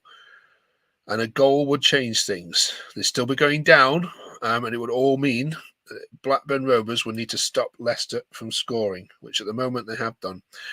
Queen's Park Rangers lead Coventry 2-0 in a bit of a surprise result. Ipswich are leading Huddersfield and Leeds are losing to Southampton. So both of those results combine, meaning that Ipswich are going up. Leicester 0, Blackburn 0. That is going to become one of the games to watch in the second half. We thought Blackburn would be safe and not need to look over their shoulder, but with the results that they are at the moment, a Leicester goal would mean that gives the impetus to Blackburn. So can they hold on 45 minutes to save their season there? Middlesbrough lead Watford, Latterlith goal. Plymouth, crucial goal against Hull. 1-1 Rotherham, Cardiff. Stoke are, says on here, 2-0 up. I'm sure that's 3-0 up. Let me just refresh the screen. It's definitely 3-0. Definitely 3-0. And 2-0 Wednesday. They are safe. Swansea are playing at a goalless draw with Millwall. And right on the stroke of half time, Mowat for West Brom has put Preston to the sword. That means that West Brom are in the playoff positions. Right, it's time for a cup of tea. So we will be back in about 10 minutes. If you are still watching us, thank you so much for joining us. This is Terry's Talk. We'll have all our podcasters coming up at the end of the game as they are coming live from their stadiums, from their car parks, from the concourses to chat about the games. And hopefully you'll be joining us then as the fallout for this amazing season continues. But we'll be back in 10 minutes.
Welcome back. We have got 45 minutes of the championship season left. What a season it has been. But 45 minutes now until we have to wait until August. We do it again. Thank you for all your comments over the break. I've just been sat watching the Plymouth goal, and my goodness, the captain doesn't half get up like a salmon and head that ball neatly into the back corner of that whole net, and that means that as Connor has written so well for us here, that means that Birmingham going down at this moment in time. The only thing that can save Birmingham is a goal themselves and a Leicester goal, which would then relegate Blackburn, which we haven't really discussed too much. To be honest, we didn't think that was going to happen, but with Plymouth winning and Sheffield Wednesday winning, it now means that Blackburn can be caught. The others can't. But we've seen before, anything can change. 2 whole goals in 2 minutes to start the second half would change absolutely everything. So thank you for joining us on the Terrace Talk Live for the first time this season. We cover all 24 clubs. As a neutral myself, it's really good to be with you in the most exciting league. Thank you, Connor and Shah, for your comments there. How do Blackburn Rovers approach this 45 minutes? It's going to be really nervous, isn't it, at the King Power, knowing that if Leicester score, if Leicester City were to get a goal, that would then elevate the crowd at St. James's, knowing that just one goal saves their season. What a 45 minutes it is going to be. All the other issues are kind of really settled. Ipswich are definitely going up, which is massive and incredibly well deserved. They lead Huddersfield Town 1-0. And that game has already kicked off, as has the Stoke game and as has the game at Coventry City. So those 3 games are underway, and the Leicester game has already kicked off as well. So we are back underway, and most of them we still haven't started yet at St Andrews, and we still haven't started yet at Ellen Road or at Home Park. So I think if that Birmingham game is the last one in, it's going to be it's going to be a nervous couple of minutes for some Blackburn Rovers fans there. So thank you for joining us on here. 3 things we ask you to do. Please comment as we go through the next 45 minutes. Obviously, keep your eye on whatever live match you're watching. And if you would love to come on and have a chat with us live, please email us at the bottom of the screen there, admin@theterracetalk.com. And we will send you the live link for you to come on, stick your webcam on, and you can come and join us for a chat on here. Our podcasters will be trying their best to get on and find some sort of signal in the stadium at the end of the game to come and tell us about their game and reflect on their season. So Connor's watching the Birmingham game for us. Thank you, Connor. That's perfect. We've got all our 24 fans are all spread up and down the country this afternoon. Our Bristol City fan is not enjoying his trip to Stoke this afternoon. They are 3-0 down already even before that game gets going any further. Middlesbrough are beating Watford. I know our Watford fan has travelled in Elton John gear to that one, and our QPR fan has travelled wearing a Marty Cifuentes mask and probably is enjoying a proper away day at the CBS. However, we can ignore those games for now. Our focus now is on Ipswich Town and their promotion, and who is going down. At the moment, it's Birmingham. That can change. Ipswich have scored a second goal against Huddersfield. It's now 2-0, and that secures their promotion, I'm pretty sure now, to the Premier League. What a job Kieran McKenna has done. They have been an absolute revelation. Double promotion, as I think Connor Shaw pointed out in the chat there. League One 2 years ago. Cut adrift in the wilderness. Kieran McKenna comes along, and with some shrewd investments, 2-0 the score. Wes Burns with the first. We're just waiting to have it confirmed the second. There's no way coming back now for Huddersfield. You'd expect from this very professional job done by Ipswich. Leeds can only hope. It's that man again, Amari Hutchinson. Yeah, thank you, Connor. 2-0. 2-0 they lead. And Amari Hutchinson with the goal. And what a find he's been from Chelsea. Wow. On loan from Chelsea, young lad. Stunning. And the investment that they've made has been brilliant, hasn't it? Kiefer Moore, of course, coming in January. Some really, really smart loan signings. So Ipswich lead 2-0. Leeds are losing 2-1 at Ellen Road. And don't forget, Leeds have only lost one all season at Ellen Road. That was to Blackburn a couple of weeks ago. So their fortress is now becoming very leaky. But there's nothing Leeds can do. There's going to be no climax here unless Huddersfield can pull off some sort of miracle. And thank you, Connor. We've now kicked off at Birmingham. So squeaky bum time.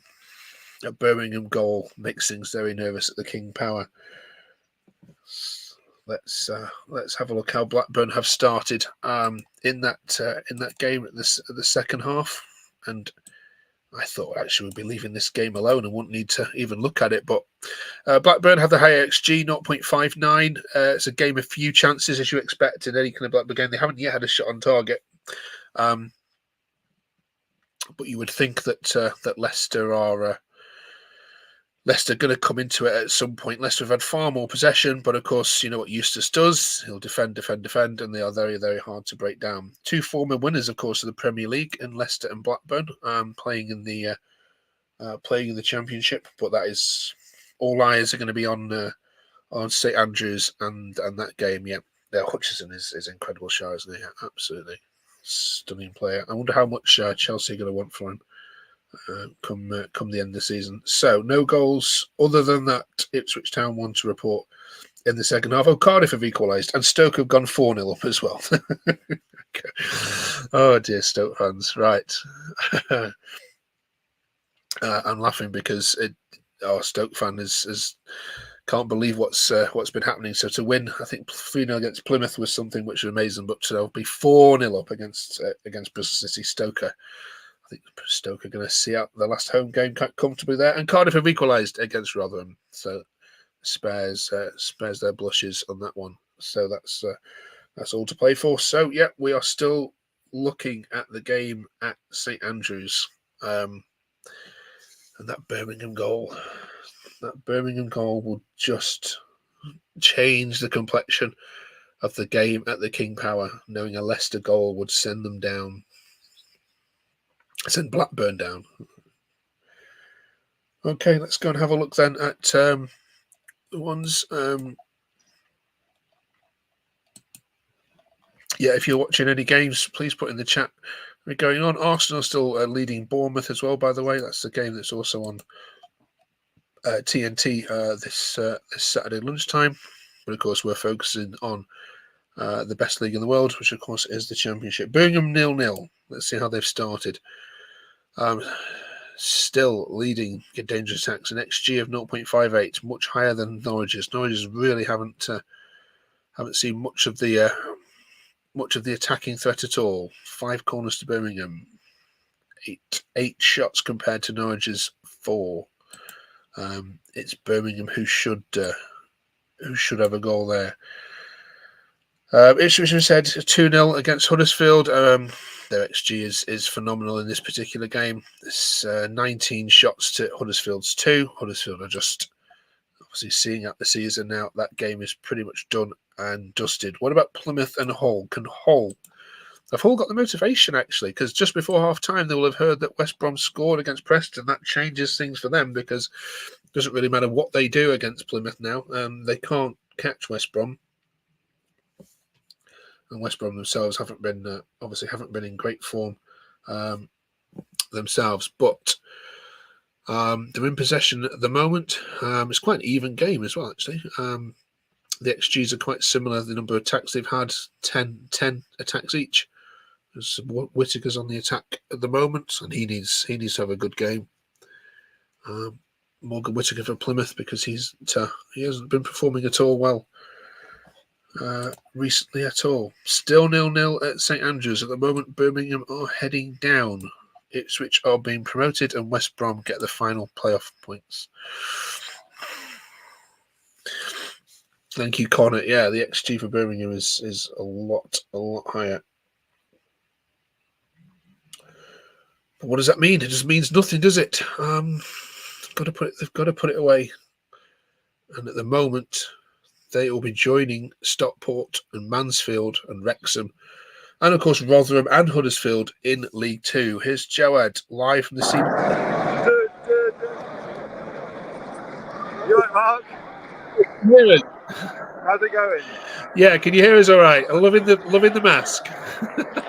2-0? We're under the cosh a little bit here. Okay. Good goals? So far, so good. Okay, 2-0, yeah? 2-0. Yeah, playing well? We're hanging on a little bit, though. Yeah? Oh. Can you hear us at all? This is Big Marty mask. Nearly 2-1. Okay. We're doing all right. Well, okay. Take care. See you later, Right, Mark. thank you, Jared. There we are. That's our that's live from the CBS. Jawad, our QPR fan, absolutely loving it in the Marty mask. Did we miss anything from that? Sure, Middlesbrough still beating Watford, Plymouth still beating Hull, Stoke 4-0, Sheffield Wednesday winning 2-0, West Brom. Between when Sunderland are looking for a new manager, Marty Cifuentes probably wouldn't leave QPR to go to Sunderland. I don't think Danny Roll would leave Sheffield Wednesday to go to Sunderland now, especially if he's getting the money, if he's going to be backed, and that's the big question, isn't it? But if a team, maybe Brighton or West Ham, or someone in that middle tier of the Premier League was to come knocking for Marty Cifuentes, which what an amazing job he's done at QPR. You'd have to think he'd probably be going, wouldn't he? Certainly, I know that Brighton might be interested in Cifuentes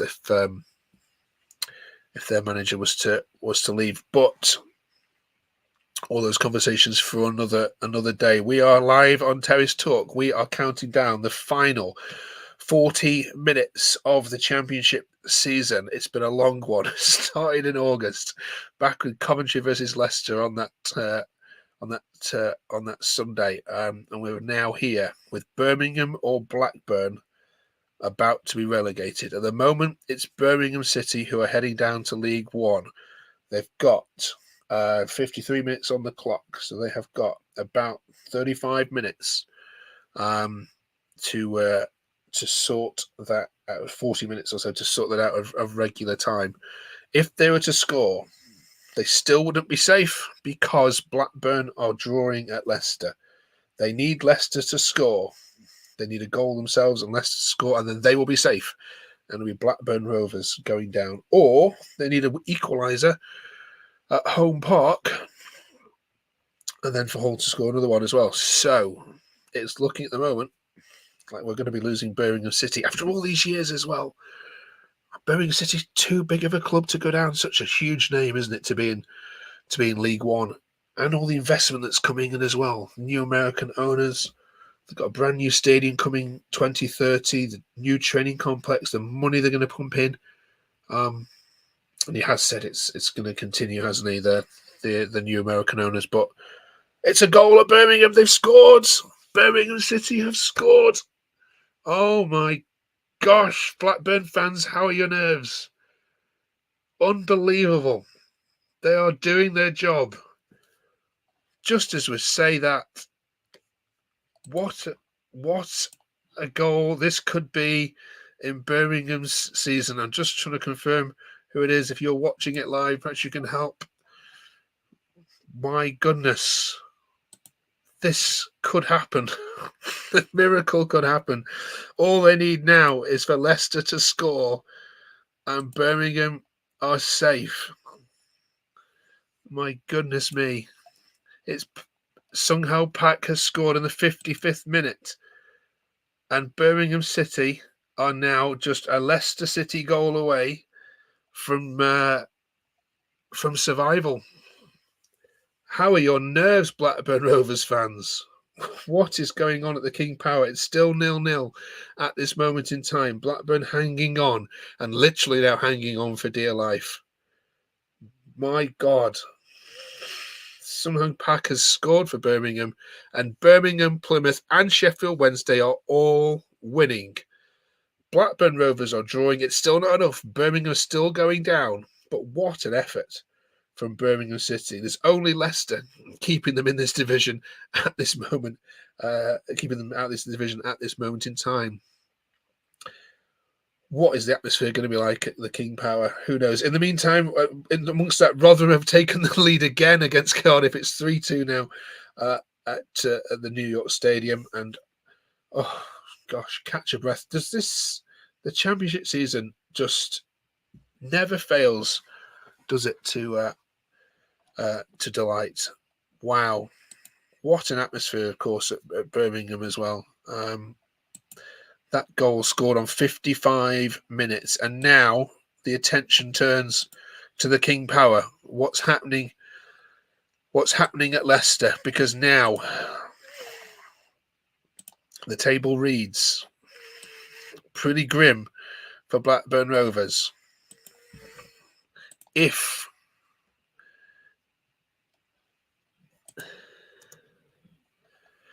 they were to concede,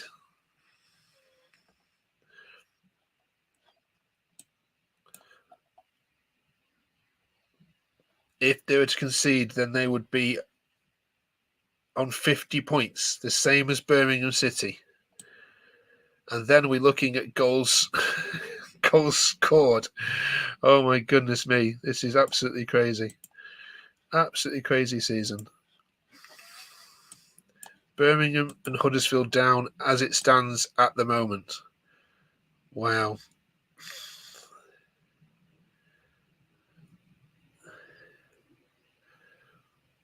Ipswich are going up. Birmingham are going down.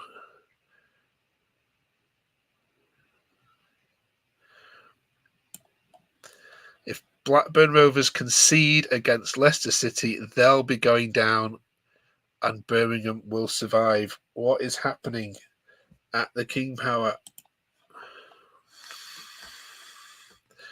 Thank you, Connor, for your comments. Huge pressure now for Blackburn Rovers. How are your nerves? We're not even a fan of these teams, and we're a fan of our teams that have put all this work into this channel this year. So we feel for you, Harry, if you're watching this back. My goodness, what are you going through right now? 63 minutes on the clock at the King Power. 63 minutes, 27 minutes for Blackburn to hang on and not concede a goal. Leicester can save Birmingham. Jamie Vardy can save Birmingham City, can save Rooney's old side from the drop. My goodness me, we've got an incredible climax this season. In the other games, West Brom are heading into the playoffs. They are now beating Preston 1-0 thanks to a half-time goal from Mowat. Stoke are still 4-0 up against Bristol City. As I mentioned, Cardiff are losing at Rotherham, and QPR are still 2-0 up against Coventry. Oof. This Leicester game now takes on a very different complexion. I honestly didn't think we'd be coming to the King Power very much this afternoon at all. But Blackburn's XG is 0.59. It's higher than Leicester's. They've had 7 shots on target to Leicester's 6, but 7 shots, to Leicester's 6, but no shots on target. They've only had 28% possession. So, Birmingham fans, how's your nerve?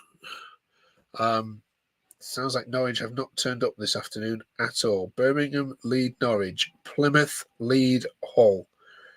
Sheffield Wednesday lead Sunderland. All of those bottom 3 teams, or the bottom 3 teams in this race are winning, which means Blackburn cannot afford to concede. If they do, they are down. Is that nail biting? Thank you for joining us on Terrace Talk as we go through this, as you watch the conclusion of a very, very complex season. We'll be hopefully getting all our guests from all our teams on. Hopefully a jubilant Birmingham City fan, if they manage to pull this off. We've got Matt, our Sheffield Wednesday fan, I'm sure, up at the Stadium of Light. Goodness knows what sort of phone signal I'll have there. And of course, we've got all our fans across all other games as well. So, the table.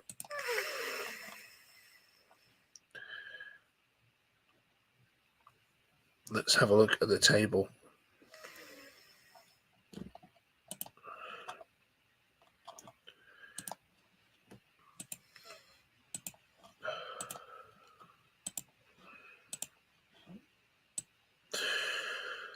That's what it means at the bottom there. That 1 point separating Blackburn and Birmingham is that 1 point they're currently earning at Leicester. If Leicester were to score, then Blackburn are on 50, and of course then their goal difference would then of course change. Would then change as well.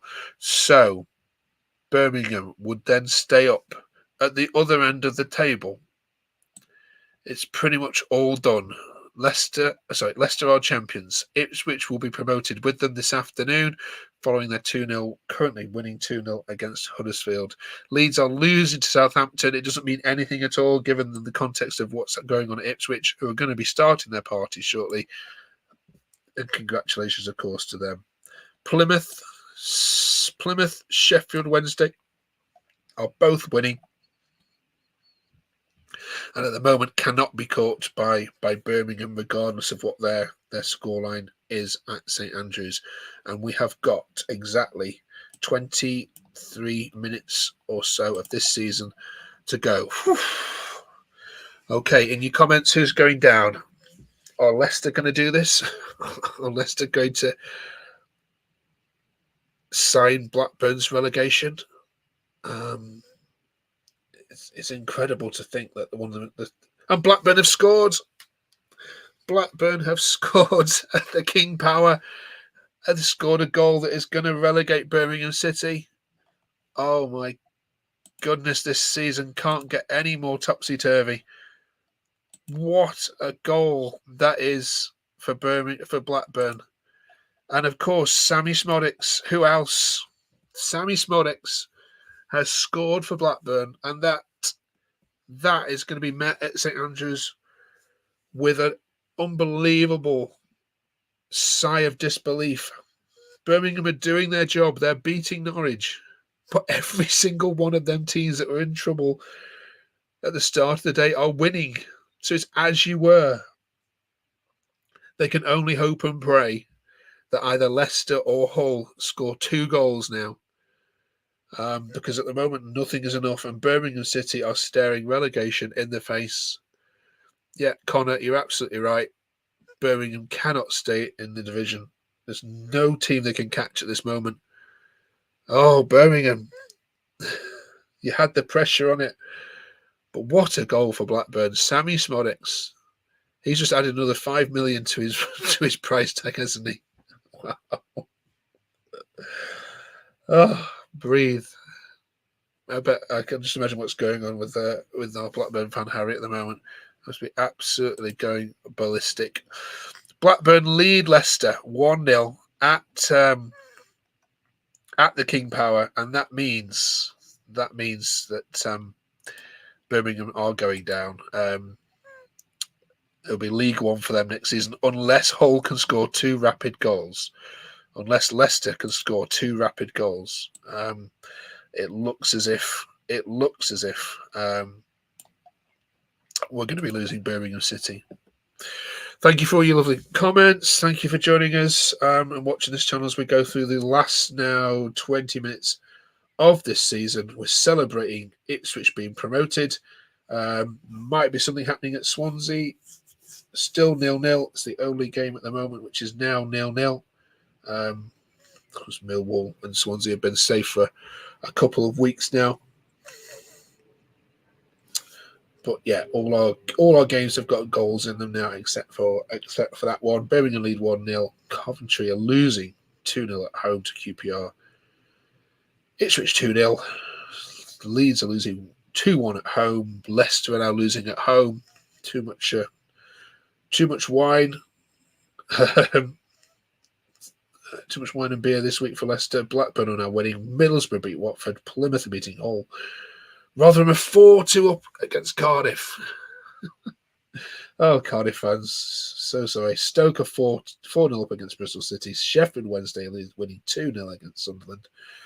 And West Brom are 2-0 up against Preston. Second goal for the Baggies. That pretty much now secures their promotion. Their playoff place. Sorry. Just trying to see who scored that. I haven't got my eye on that game at all, as you can imagine. But what a terrible end to the season Preston are having. Is Ryan Lowe's job in trouble? I'm not sure. Kyle Bartley has just scored for West Brom, the second goal. So the playoffs will be, and Arsenal are 2-0 up against Bournemouth as well. Sorry, I must have missed them. 3-0 West Brom now. The second goal in 2 minutes for the Baggies, and that is game, set, and match now for the playoffs. Hull are not coming. Preston are not coming back from that. If word reaches Hull at home park, well, you might as well save your energies because you aren't catching West Brom. It's going to be Leeds against West Brom. It's going to be Leeds against West Brom, and it's going to be Southampton against Norwich as it stands at the moment. Oh, no, it won't be because let's just check, because I think West Brom will overtake Norwich again, won't they? With that, yes, it will be. So it will be Leeds against Norwich, yeah, with that goal now. So, yeah, Leeds will face Norwich for the first game at Carrow Road next Monday, and then we're also going to have West Brom taking on Southampton. So what's your playoff final going to be? Millwall have taken the lead against Swansea. It's the only game that didn't have a goal. We said something was happening, and Rotherham... Oh my God, what is happening at New York Stadium? Rotherham are 5-2 up against Cardiff City. Oh, Cardiff. I mean, that is just embarrassing. Sorry, Rotherham fans, but I don't think James is going to come back on here and talk to us after this one. Okay, yeah. So yes, Millwall are beating Swansea. What a job Neil Harris has done at Millwall in the last 2 months or so. Yeah, all the scores still the same. Watford actually have equalised against Middlesbrough, so that's heading for a draw as it stands at the moment. Middlesbrough Watford is 1-1. And yes, West Brom lead Preston 3-0. So that means now Hull, something might be happening in the Hull game. We'll have a just waiting for that. If Hull were to score now, it gets a little bit nervous for Plymouth. We are just waiting to see what is happening at Plymouth.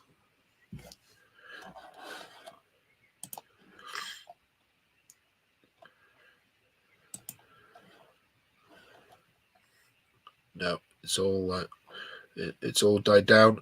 Plymouth still lead 1-0.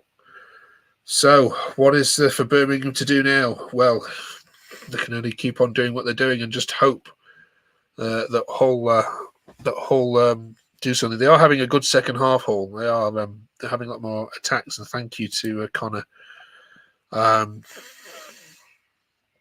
for putting that in the chat there. Yeah, Hull are having far more shots on goal in this second half. They've actually had 4 shots on target. And their XG is now higher than Plymouth's, which hasn't happened in the whole game. The possession. So Hull are making a fist of this, but no goals so far for Hull this afternoon. If they do hear that West Brom are 3-0 up, then I suppose does it change anything for the players? probably not. They'd want to hopefully do a professional job, but yeah, even a Hull equaliser is not enough. I'm afraid Plymouth would still have enough, and Birmingham is going to run out of games. What a shame for those loyal Birmingham fans that follow their team up and down the country. Oh, here's Will. How are you, Will? What's happening? It's 3-0 West Brom, isn't it? Yeah. Are you watching your game? Well, to be fair, in the pub as well, most of the guys, as soon as they heard the third goal going in, they just started tripping out the pub. I was like, great. Right. So obviously I've put back home now just to kind of draw me towards a little bit cheaply.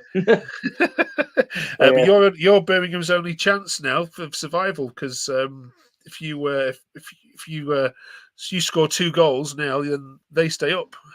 Not that you care. Well, to be fair, if we can score 2 goals, fair enough. But I think it's the way they've got. I don't know, the way he's gone about it is a bit kind of seems a bit lackluster again. I don't know why. Really strange. Yeah. What's the team setup? Is he's not changed anything from the Mitrovic game? No, well, he has, to be fair. He's because we all thought, to be fair, a few of us like that we all go there to the game. We all thought he was going to go unchanged from the Ipswich game and sort of do the similar subs.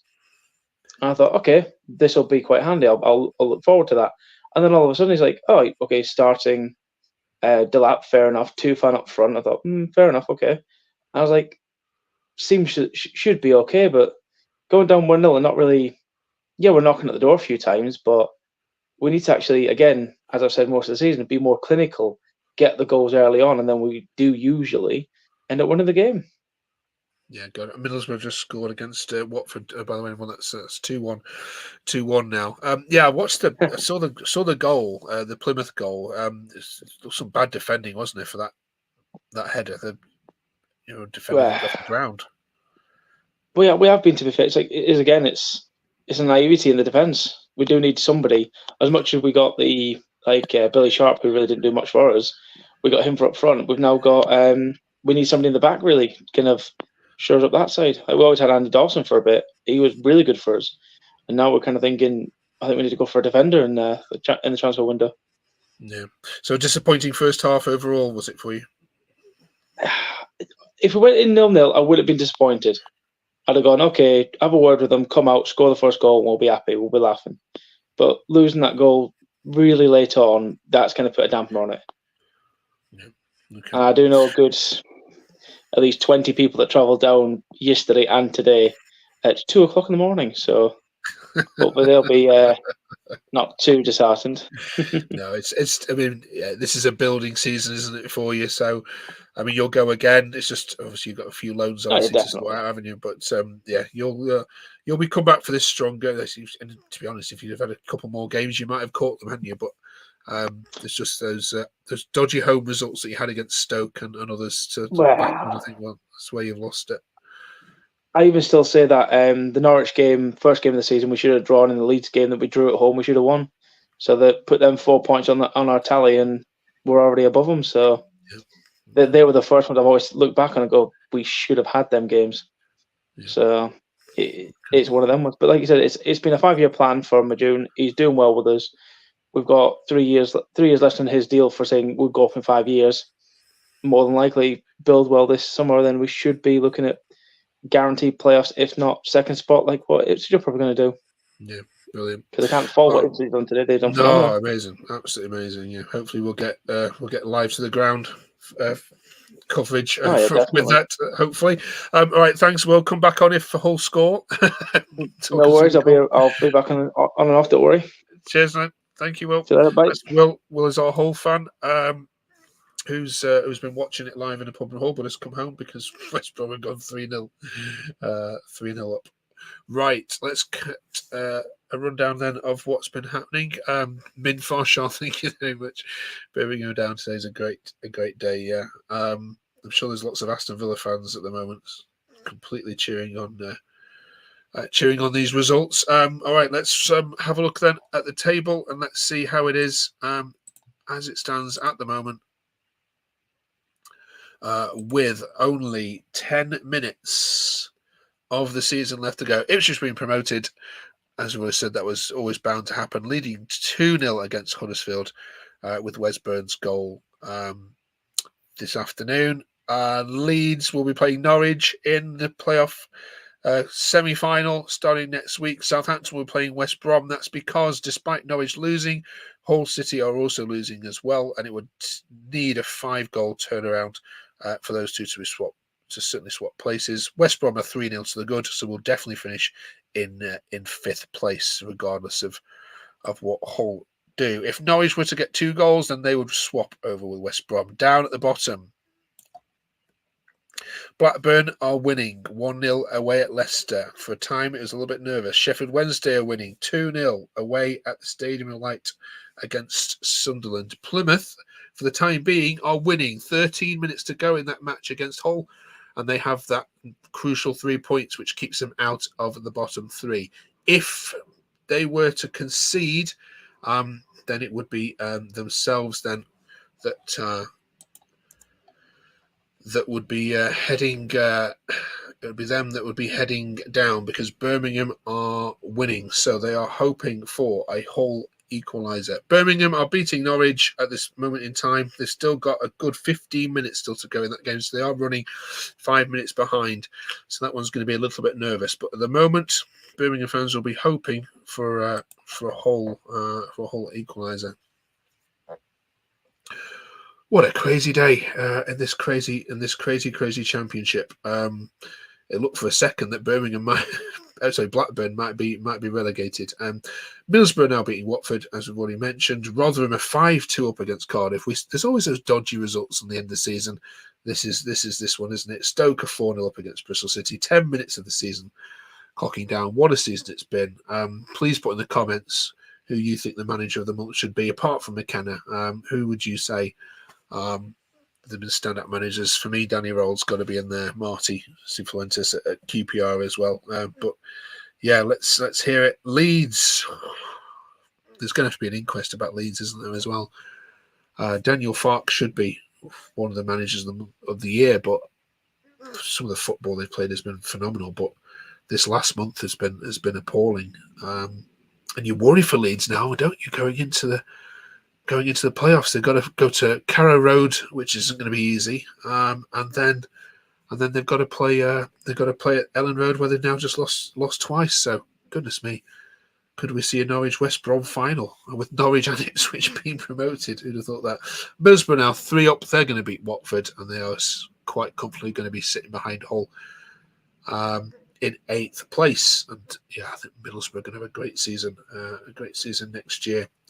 Stay with us in the final 10 minutes. We're hopefully going to be joined by lots of people in lots of stadiums or lots of car parks around the country to talk about the game and to get their final views on the season, as we're doing our first ever live Terrace Talk. Thank you for all your support throughout the season. We only started this back in September, so really appreciate all your love and comments. It's a small little channel that likes to have a little bit of banter. We have 24 fantastic podcasters which meet up every single week to preview all the games, and then you sit and listen to us ramble on about about all the issues. But next year we are going again, and we are obviously looking for our new fans for next season. So we're going to be losing Rotherham, we're going to be losing Huddersfield, and it looks like we're going to be losing Birmingham City from our Championship Terrace Talk. Of course, gaining Portsmouth, Derby County, and perhaps Bolton based on last night's result. No more goals to report. So at the moment, it is Birmingham City who would be relegated from the division unless something can happen at home park, or Leicester might get 2 goals. Let's see what's going on across the. Leicester are having a right go at Blackburn. It sounds like, but it's not going to be enough. Schmodic's got booked, by the way, for his celebrations there. I mean, crikey, you've just scored a goal which might keep your team up and you take your shirt off and get booked. I'm not sure what the referee would have done there, crikey. So Birmingham need Hull to equalise at Plymouth, and that would send Plymouth down. That's their only hope. 10 minutes left.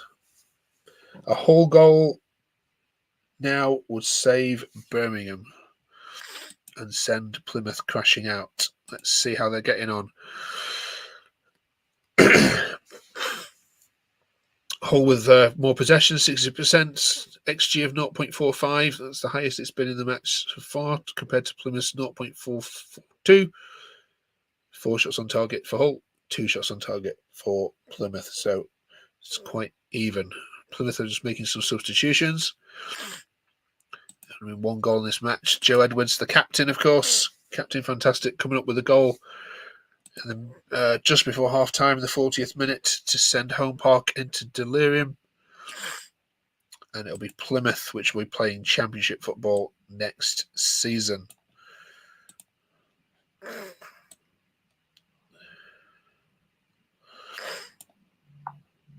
Four minutes left at Leicester City. 4 minutes. It's the game that kicked off the quickest of all of them. So can Blackburn hang on? Can Blackburn hang on? If they do manage to hang on and beat Leicester, I mean, it doesn't matter for Leicester's point. They are going to be safe from relegation. And you like to think, probably with the Eustace in tow, with a bit of money for Schmodicks, that they'll be able to maybe threaten a bit more next year. Coventry have got to go back against QPR. And let's see, the goal scorer is Jamie Allen, scored in the 83rd minute, making that 2-1. No clean sheet for QPR this afternoon. Huddersfield are still losing 2-0 at Ipswich. Their season's coming to the end. Of course, they needed to win something like 15-0 in order to turn that around, which was never going to happen. So Huddersfield, of course, will be relegated, and there's lots of questions for Kevin Nagel and the team there to investigate as to what's actually happened there. Southampton are winning 2-1 at Leeds. That will give them good confidence going into their game against West Brom, a team they've beaten twice already this year. So West Brom won't be looking forward to coming up against Southampton. Blackburn still lead Leicester, as we say. Middlesbrough 3-1 up against Watford. There's been 2 red cards in the game at Swansea and Millwall. So clearly something has gone on. Not sure what exactly has happened, but at the moment Millwall still lead by Casper Deneur's 72nd goal in the second half. But yeah, there's a red card for Swansea and a red card for Millwall. But we'll try and get more details on that. Stoke leading 4-0. That's Bristol City at home, and Rotherham are still 5-2 up against Cardiff. Somehow, some way, how are Cardiff losing 5-2 against Rotherham? Perhaps James will come back and tell us. Arsenal are still beating Bournemouth 2-0. And Birmingham have now got 6 minutes to keep beating Norwich and hope that Hull score against Plymouth. At the moment, Joe Edwards is in possession. It is all still to play for. Thank you, Connor. Jerry Yates has been sent off, and Tanganga. Some sort of fisticuffs, I'm sure, going on.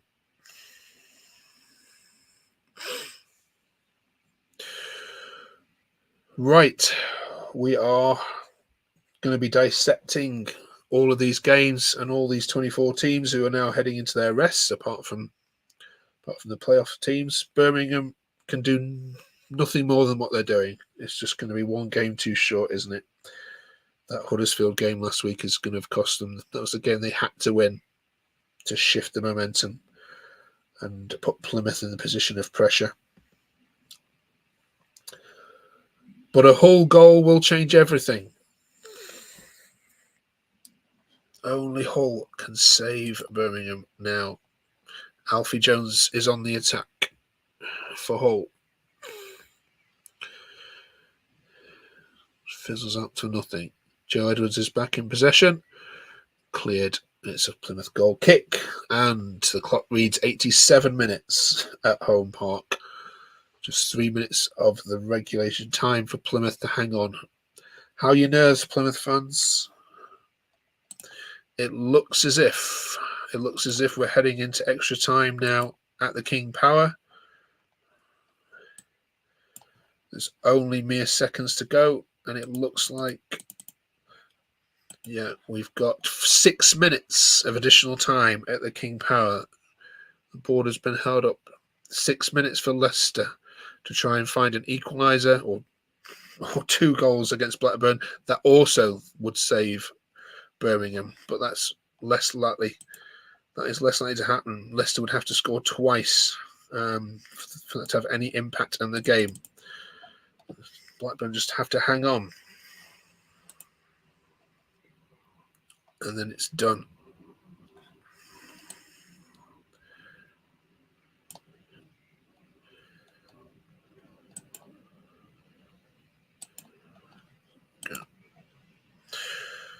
Who's going down then? It looks like it's Birmingham City. It looks like their run of in the Championship has come to an end. Unless Hull can equalise. It's that. Coventry losing 2-1. Ipswich have been promoted. Let's not forget about them. How could we? Ipswich Town are going to the Premier League instead of Leeds. I mean, Leeds may join them yet, but well done, Ipswich Town. Absolutely fantastic. We're going to be joined shortly, we hope, when all the dust settles, by all the team live from wherever they can log in and talk to us from the stadiums, from the cars, from the pub, from the house. Some may have left by now. I'm pretty sure some Bristol City fans might be on the way back home. And the Cardiff fans, well, you've travelled all them miles to Rotherham and you've seen your team lose 5-2. Incredible. But all eyes now are on Home Park. We're in the 89th minute. Plymouth 1, Hull 0. If Hull were to score, then Birmingham are safe and Plymouth go down. At the moment, Plymouth are in possession with Adam Randall. We're going to see how many minutes are added on. Birmingham fans will be hoping it's a lot.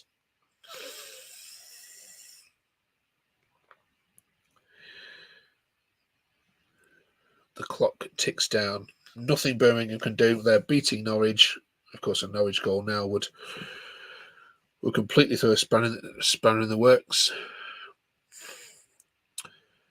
Hull have the ball in the back. Jacob Greaves to Jones. Coyle just short of the halfway line. To be honest, Hull aren't showing too much ambition here. To Amur, and then through to the goalkeeper, and Plymouth back possession. Right, we have 5 minutes of injury time at Home Park. When that whistle blows at Home Park, that is it. Birmingham cannot catch Sheffield Wednesday. They certainly can't catch Blackburn, who have just gone 2-0 in front. Congratulations to Blackburn. Oh dear. Blackburn won 2-0. Sheffield Wednesday winning 2-0. Birmingham can do no more other than just hope for this final Hull equaliser. Let's see who scored for Blackburn. Unbelievable. Sammy Szmodics again. Maybe his last goal for Birmingham. 94th minute has put Blackburn 2-0 in front. And Blackburn fans can breathe again.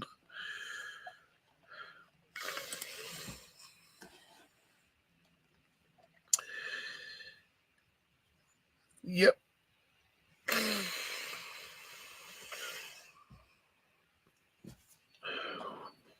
Time is now running out. Ipswich are seconds away from being promoted. The final whistle is about to be blown for Ipswich Town. 3 minutes of injury time have been played. 93 minutes is on the clock. And in mere seconds, Ipswich Town will be in the Premier League. And what a result. And what a season it has been for Ipswich. The fans are itching, of course, to get on the pitch. There's going to be a mass pitch invasion.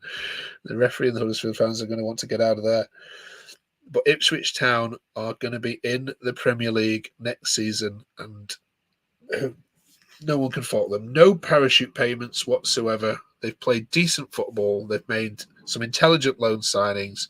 And yes, they've taken advantage of some of the other teams' misfortunes, but no one can say they don't deserve this. Congratulations to Ipswich Town. As we look at the clock, Plymouth are still holding Hull at bay.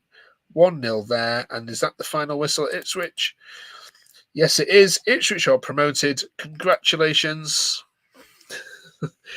As the fans run onto the pitch. Amazing. Can I bring James back in? Hi, James. No swearing now. Congratulations, Ipswich Town. They are promoted to the Premier League. James, you've watched Cardiff lose 5-2. I watched it till 4 after that. Wow, 10 seconds the goal went in. That was enough for me. Okay, we are counting down the end of the Championship season now. There's seconds to go, 2 minutes to go at Home Park. Plymouth have to hang on. If Hull were to equalise now, this then sends Plymouth down. Birmingham fans, my goodness, you can't do. Sorry, James, I'm not hearing you very well. I think Birmingham got worse goal difference than Plymouth. Yeah, it's they would be on points though, isn't it? So where the season, we're heading, we're heading to the final seconds. I can't believe your team have lost 5-2 to Rotherham, James. Still 1-0 at Birmingham. Still 1-0 at Plymouth.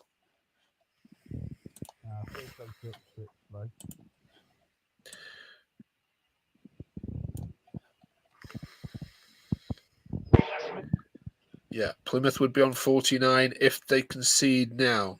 They don't want to concede. 5 minutes. Philogene. Could this be an equaliser for Hull? No, it's cleared. And now Plymouth are on the attack with Joe Edwards. It's a goal kick to Plymouth. Comes to absolutely nothing. It looks as if Plymouth are going to hang on. We're waiting for the final whistle. As soon as that whistle goes at Home Park, we will know that Birmingham are relegated. Congratulations to Ipswich. Congratulations. Yeah.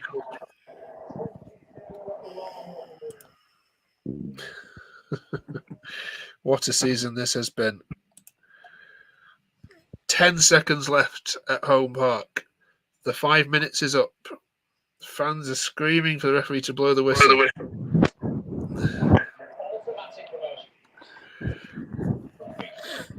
It's full time. Plymouth have won. Birmingham City are relegated. There's nothing that can change now. Congratulations to Plymouth. Congratulations to Sheffield Wednesday and to Blackburn. Plymouth have won. Hull won't be in the playoffs this season. Welcome, Will. Hello. How was that second half? Oh, it's awful. we should have had something in it. We should have had something in it. The subs were right, I have to admit, but we just lacklustered again. Completely lacklustered. It's amazing, isn't it, how you can go from one game being... you could have beaten Ipswich only last week. Oh, yeah. Played brilliant football, and then you just don't turn up. But credit Plymouth. Well done, Plymouth fans. You are staying up.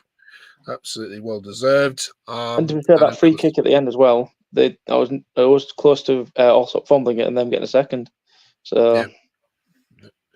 Yeah, not been watching it on the screen, but congratulations, Hull. It's been a good season overall for you, Will. Yeah, no, to be fair, we have to say we probably said aim for at least get to playoffs, if not just outside, and we know we can build on it for next season. And to be fair, we've done that, so we're happy. Okay. Still playing at Birmingham, it doesn't matter. They know that the time is up. No, and a nice pitch invasion at Plymouth, which is quite nice. But to be fair, they've saved themselves. They've done the job they needed to do. We did the job we needed to do for Ipswich last week, so we got a point off it to get us to this week. So obviously they wanted more to do. Just unfortunate that West Brom were playing Preston, who haven't been turning up at all in the last month. But no matter. Thanks, true. Will. Come back and join us in a second. Let's see if we can get some more of our team on there. Wow, what a finish to the Championship. It looked for seconds that Blackburn might be relegated, but they've managed to score 2 goals at Leicester to beat them. The only game still playing now is the Birmingham games. Swansea have lost to Millwall. Stoke have hammered Bristol City. Middlesbrough beaten Watford. And there's a pitch invasion now at Plymouth. Thank you, Connor. And who can blame them? It's been nervous times, but Plymouth survive. Plymouth will be playing in the Championship next season, and Birmingham City won't. What a huge name to fall. So sorry to him, Birmingham fans. Do come and talk about it. Where do they go from here? Their owner has said very clearly that it isn't going to stop the project, that they're going to have investment. They're going to still continue all the with all the stadium decisions and everything like that. But yeah, unbelievable. Yeah, you look around now on the TV scenes, there's people crying, head in their hands. And Gary Rowett hasn't been able to do the job. I mean, they had so many managers this year. The sacking of Eustace, and then the appointment of Wayne Rooney, which was just a disaster. And then, of course, things started to turn around under Kevin Mowbray, and unfortunately, he's not been well enough to continue this season. But wow, just wow! What do you say to Birmingham fans? They've been in the division now for a number of times. Of course, they're one of the few teams in the division to have won silverware in the last decade or so. Of course, winning the League Cup at the start of the last decade. But Birmingham City are now in League One. They'll be travelling to Mansfield Town next season as a fixture. Unbelievable. We're hoping to get some more fans from our podcast joining us live as all the celebrations tick over. But thank you so much for joining us this afternoon. Thank you, Connor, for keeping us up to date on everything as well. Connor, we didn't get which team you support. Did I miss that? Was it Ipswich? We are hopefully going to be joined shortly by our fans that have been up and down the country, whether they've won or lost. Come on and talk to us about what's happened in their games. Birmingham City have been relegated. Ipswich Town are promoted. Absolute joyous scenes at Ipswich, and contrast the scenes. Contrast the scenes there at St Andrews. Birmingham City are down. They will be relegated from the division into League One, where they haven't been. They haven't been for a long, long time. They shouldn't be in this position. So sad to see. And Home Park has the biggest pitch invasion as happened at Portman Road. So, right, where do we go then from here?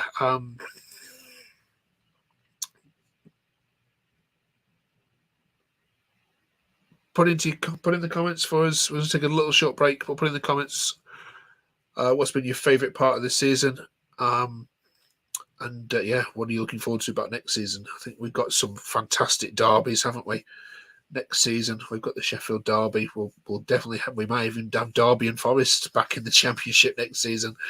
We're definitely going to have. Hopefully, have Portsmouth and Southampton as well, potentially as well. So lots to look forward to. But it's been a day to congratulate Ipswich Town, Blackburn, Plymouth, and Sheffield Wednesday all for surviving. and of course, to commiserations to Birmingham City, won't be part of the Championship next season. We'll be back shortly. Well, hopefully, we'll be joined by a few more of our guests.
Yeah, you're right.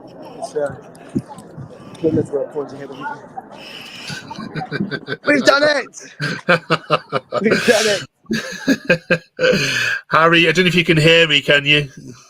Just about. Was there a point in that game where you thought you were going down? Yeah, that Birmingham goal was terrifying. We knew Sheffield Wednesday were going to win. We said Sheffield Wednesday were going to win. I told you Plymouth had a chance and Birmingham had a chance. Yeah. But we did it ourselves. We did it on our own merit. Smodix comes up with the goals just when he's needed. My God, how important was that first one? Oh, he's the absolute man. I was saying this to my old man. He's the best player I remember us ever having. My favourite player. Just big goals are the best moments, and that's the pick of the bunch. I mean, I'm ecstatic. We said on here, Harry, that when Plymouth, Birmingham, and Sheffield Wednesday were all winning and you were drawing, that this could happen. A Leicester goal would have sent you down, and I know. My God, you must have been. What was the atmosphere like at that point? Well, the atmosphere really picked up after that Birmingham goal. We had to get really behind the players. We knew that, like you said, a Leicester goal, and we were down there. And then Smodix comes up a couple of minutes later. So I really think we gave him that boost they needed. Yeah, he's probably added another 10 million onto his price tag, hasn't he, in the last 10 minutes of that game? Oh, mate, there's no price on that goal. You can't put a price on it. It was. Yeah. Well, look, I can't believe that we were actually looking at so closely at that game. I thought Blackburn would be safe. We wouldn't even be crossing to you for any sort of comment. But yeah, here we are. Well done, mate. You're safe for another season. Yeah. And Birmingham are Thank down. God. Heading to the pub. Commiserations to Birmingham. I do like Birmingham. Got a lot of mates that are Birmingham fans. Would wish them all the best. Hope they bounce straight back up. Yeah, and congratulations to Ipswich as well, who of course have been absolutely phenomenal. So, yeah, you're in the Championship next season, and let's not be here again, shall we?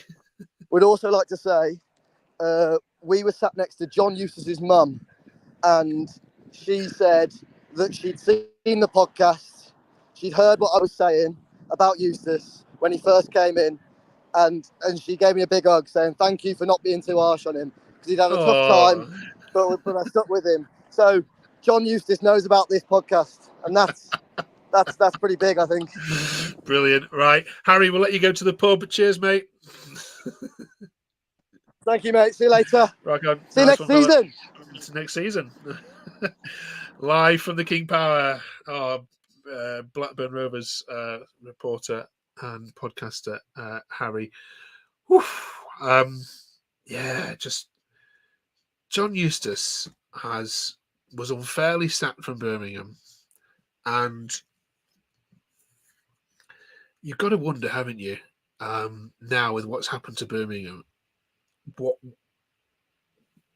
at what point have they lost the season?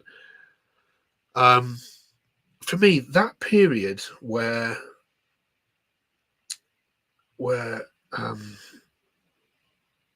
they had obviously lost Rooney, and then were looking around for other managers. There's a period there where they had 4 or 5 games where they were managers. When Mowbray was ill as well, there was a period of 4 or 5 games that we had Mark Venus in charge. And I'm not being unkind here to say, but clearly doesn't have a clue. Although he's been Mowbray's second for a number of years, clearly doesn't have a clue about managing teams. So there was a good 10 games. There's a good quarter of the season where Birmingham have been not been at the races at all, and they are now paying the price for it. But this has been coming for years, hasn't it? This isn't just a team having a bad season. A lack of investment, poor signings, poor management decisions, and now Birmingham City are relegated. It's hard to believe all the time I've been watching football. They haven't been in the 3rd tier for so many years. Of course, Premier League as well under Steve Bruce. But yeah, their time is over, and yeah, we'll hopefully try and get word with our Birmingham City fan before we finish here live. We're going to do another half an hour, so thank you for staying on with us. Thank you for all the comments, Connor. We really appreciate that. And if you yourselves want to come on and have a chat with us, you know what to do. Just email admin at theterracetalk.com. Thank you, Dave. Good game, Dave, was it? Yeah, tell you what, Stoke are going to be a force, aren't they? Absolutely. Let's talk about next season. I think Middlesbrough are going to be a force. I think Stoke will be a force. I actually thought Bristol City might be a force as well, given the way Evan did it. I'm talking about Millwall, though, as well. I mean, they have ended the season top of the form league, and Neil Harris has got them playing. If they can make some astute signings, then you're talking about 3 teams there that have ended the season really, really well. In terms of teams that have got big summers ahead, well, crikey, Sunderland, they've got to appoint a manager, and they've got to find some players, haven't they? Preston as well, a little bit in limbo, talks of perhaps a takeover. What do they do with Ryan Lowe? As Preston fans not too happy at all there. And then of course there'll all be the inquests at Plymouth as well. Who gets the next manager job at Plymouth? But for now, who cares? Who cares for Plymouth? All they're happy about is tonight. They can relax after weeks and weeks and months of uncertainty. Plymouth will be in the Championship next season, as will Blackburn Rovers. We just heard from Harry. And how about Sheffield Wednesday? Let's mention Sheffield Wednesday in all of this.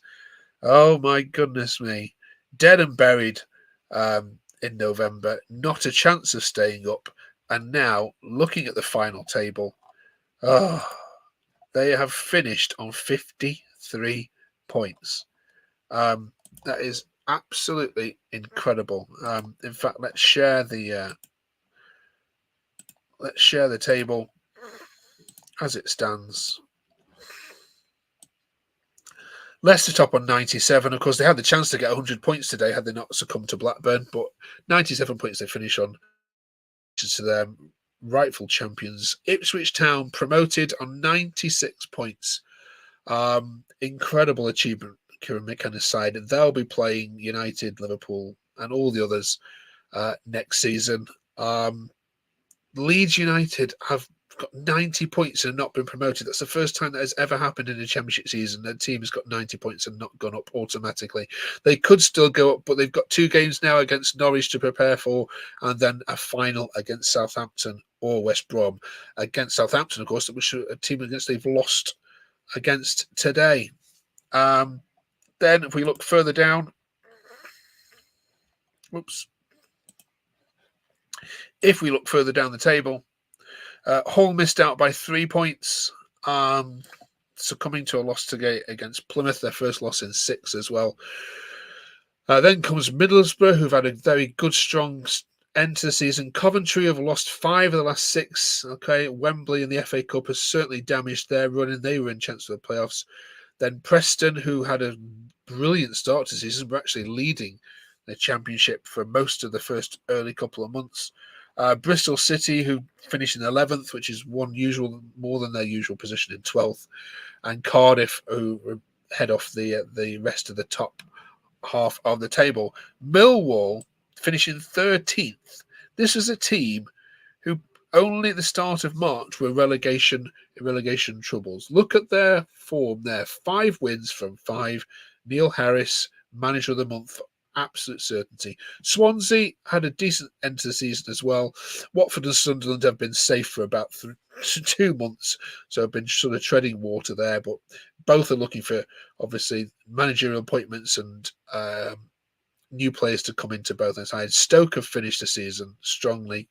QPR, great manager there. Blackburn, as we just heard, John Eustace doing a sterling job in keeping them up. Sheffield Wednesday, great job. Plymouth survive by 1 point to Birmingham's 50. Birmingham joined Huddersfield, and of course Rotherham finished the season on 27. So Rotherham will not get the record of the worst side, which of course they already have. Dan is here. Hi Dan. How are you? Congratulations.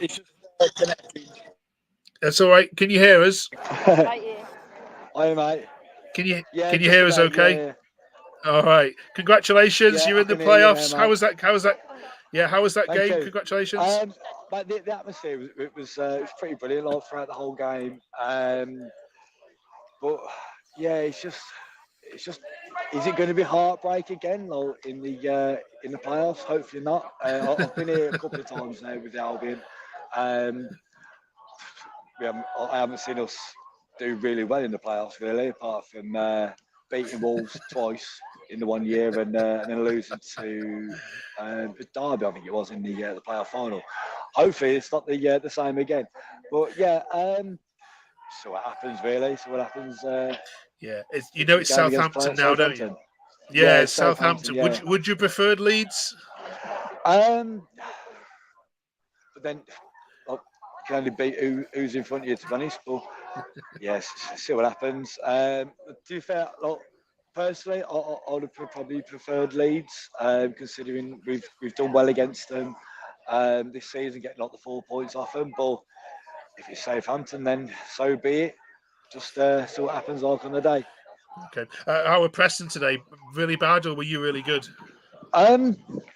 No. Well, to be fair, I couldn't exactly say Preston came out to actually give us a game, but then I can't exactly say that we give them a game, to be honest. It was just, I think they had nothing to play for, really, and they just sort of let us have it. We weren't exactly brilliant, and neither were Preston, to be honest. So, okay. Were you keeping a nod on the or keeping an eye on the Plymouth score? Were you at all? Were you not bothered? Yeah. I mean, there was a few ripples throughout the stadium. Taking the mickey out of the Blues. I mean, sorry to the Blues fan that we have on this podcast, but it is about time you lot went, to be honest. But yeah, as soon as the Plymouth went 1-0 up, there were songs singing about Birmingham. I mean, it's a bit unlucky for them, but they haven't had the best of seasons, have they, really? But no. Enough talk about them. It's all about us now. Absolutely. Yeah. So 2 games against Southampton, and you're off to Wembley. You haven't beaten Southampton, not beaten Southampton the other season, have you? So this is your chance. Yeah, this is our chance. Hopefully, we can do it this time. Hopefully, we put out a decent side and actually play for the win this time. If need be, we'll get to Southampton and hopefully play for the draw and just get the win at home. Okay, all right, mate. We'll let you go into the pub. Enjoy the victory. Thanks for coming on and joining us, mate. No worries. Cheers, Dan. Cheers. See you later. Bye. See you later, mate. Dan, our West Brom fan there, outside the Hawthorns live. We're hoping to get some sort of reaction. I think our Ipswich Town fan is probably on the pitch somewhere from Portman Road. But yeah, well done, West Brom. And so they've played Southampton obviously twice in the league and in the FA Cup this season, but haven't yet been able to beat them. Let's bring in another one of our fans. This Jack, who's I think outside the Stadium of Light. Evening, Jack. Good afternoon. Can you hear us? It's over. It's finally over. Who's in it? You're just outside the Stadium of Light. What was the game like? Yeah, just what it's been like for the last 6 months, to be honest with you. It's the same as always. I mean, it got to a point where I was just, in the first half, I wasn't bothered when we scored. I mean, you can see the Wednesday fans really good. You asked me questions throughout the season. Who's been the best away fans, best home fans, whatever. Wednesday were amazing today. Give it them. I mean, they had everything to play for. So you'd expect no less, but a great set of fans, a good club. I am happy. Obviously the Wednesday lads I was talking to on the preview, and yeah, I was so confident we were going to say. I think I said 2-0. That's how it's finished. You did. Yeah. Wednesday deserved it then, but clearly. It was a silly question, but yeah. Did you have any chances in the game? The first half we created a couple. I mean, Patrick Roberts blazed one over, as he's done all season. Still, no goals to his name from your right winger is appalling. We had the odd one. Clark at the post. He went off on the 85th minute, and I believe that's probably the last time we see him in the Sunderland shirt. I was going to say, yeah. So that's disappointing, but I mean it's over. This season is just really, really, really one to forget.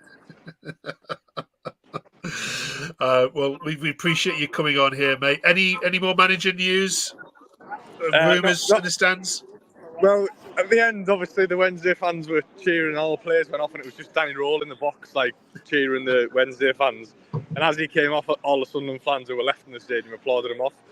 hopefully that's not the last time we see him in the Stadium of Lights, and hopefully next time he's in the opposite dugout. But yeah, he might be wearing red and white tie. Yeah. But hopefully, we'll see. Yeah, and Will Still is leaving his job, of course, and if you saw that as well. So there's, rumours that's because he's heading to you guys. So anyway, well played. Thanks no for compensation. Yeah. No, absolutely, yeah. Congratulations on a average season. Thank you for still talking about Sunderland. Who knows? Next year might be you in the promotion races. Well, we hope so. I mean, I'm very jealous seeing what Ipswich have done today, and that. It's hard to see, and we've came to a relaxing 16th place finish, which is tough. I know Sheffield Wednesday are only 3 points below you. Can you believe that? Yeah, finished on the same points as Stoke, same points as QPR, 3 points above Wednesday. It's minging, absolutely minging. Right, cheers, mate. We'll let you go to the pub and drown your sorrows. Thanks for joining us, pal. Thanks very much. I'll see you later on. See you later, mate. Ta-da. That's Sunderland Jack live from the Stadium of Light. Funny old season Sunderland had. Some people have said they overachieved last year, but started so well, didn't they? And under Tony Mowbray, and another team that made the silly sacking decision early in the season, and now look where they are. Lucky not to have been sucked into a relegation fight. Thank you, Liam. Thank you, Nat. Missed your comments there. CYNC, can't believe it. Wednesday staying up the Owls. Yeah, well done, Sheffield Wednesday. Such a huge team as well, isn't it? And next year it's this Steel City derby with Sheffield United coming down. So that is going to be tasty. We've not had those two teams in the same division for a number of years now, so that'll be absolutely great. I think you're right, Con. I think it is the greatest escape Sheffield Wednesday have pulled off. Yeah. Liam, sacking John Eustace was a disgrace. Yeah, absolutely. I'll put that on the screen now. Karma Birmingham, absolutely. John Eustace keeping Blackburn up, hasn't he, as well? Congratulations, John Eustace. Absolutely stunning result there at the King Power. Well, where has it gone wrong for Birmingham?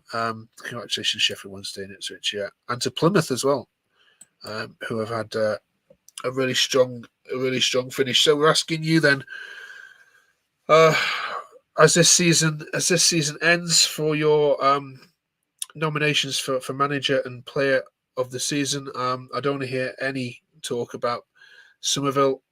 For Leeds, who's been the player of the year for you? I think for lots of reasons, we have to look, of course, to Ipswich Town. But I just want to shout out Barry Bannon in the Sheffield Wednesday side, who hasn't had confirmation of any contract extensions, but yet has been such a consistent performer for Sheffield Wednesday. And I think one of the reasons why Sheffield Wednesday are staying up, obviously the loans of Poveda and others have certainly helped, but if you cut Barry Bannon in half, he absolutely bleeds blue and white, doesn't he? So I think one of the players this season certainly would get into, not statistically anyway, he'd be up there, but absolutely in terms of effort and everything that he gives to his side.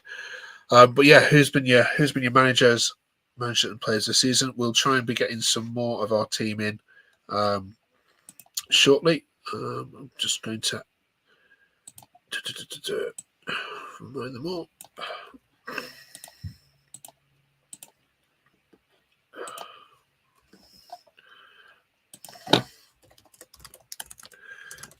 Send them all a link again. And if you want to come on and chat, you can send us an email to admin@terracetalk.com, and you can come on here and have a brief chat like our team have just done. And if you want to be one of our podcasters for next year and join the team, obviously they do get paid as well, so you can certainly drop us an email as well if you are happy to come and join our little team. It's a nice, friendly little podcast we got going here. It's 24 podcasters, each representing each of the 24 teams across the championship, and we meet up weekly and preview and talk about the games.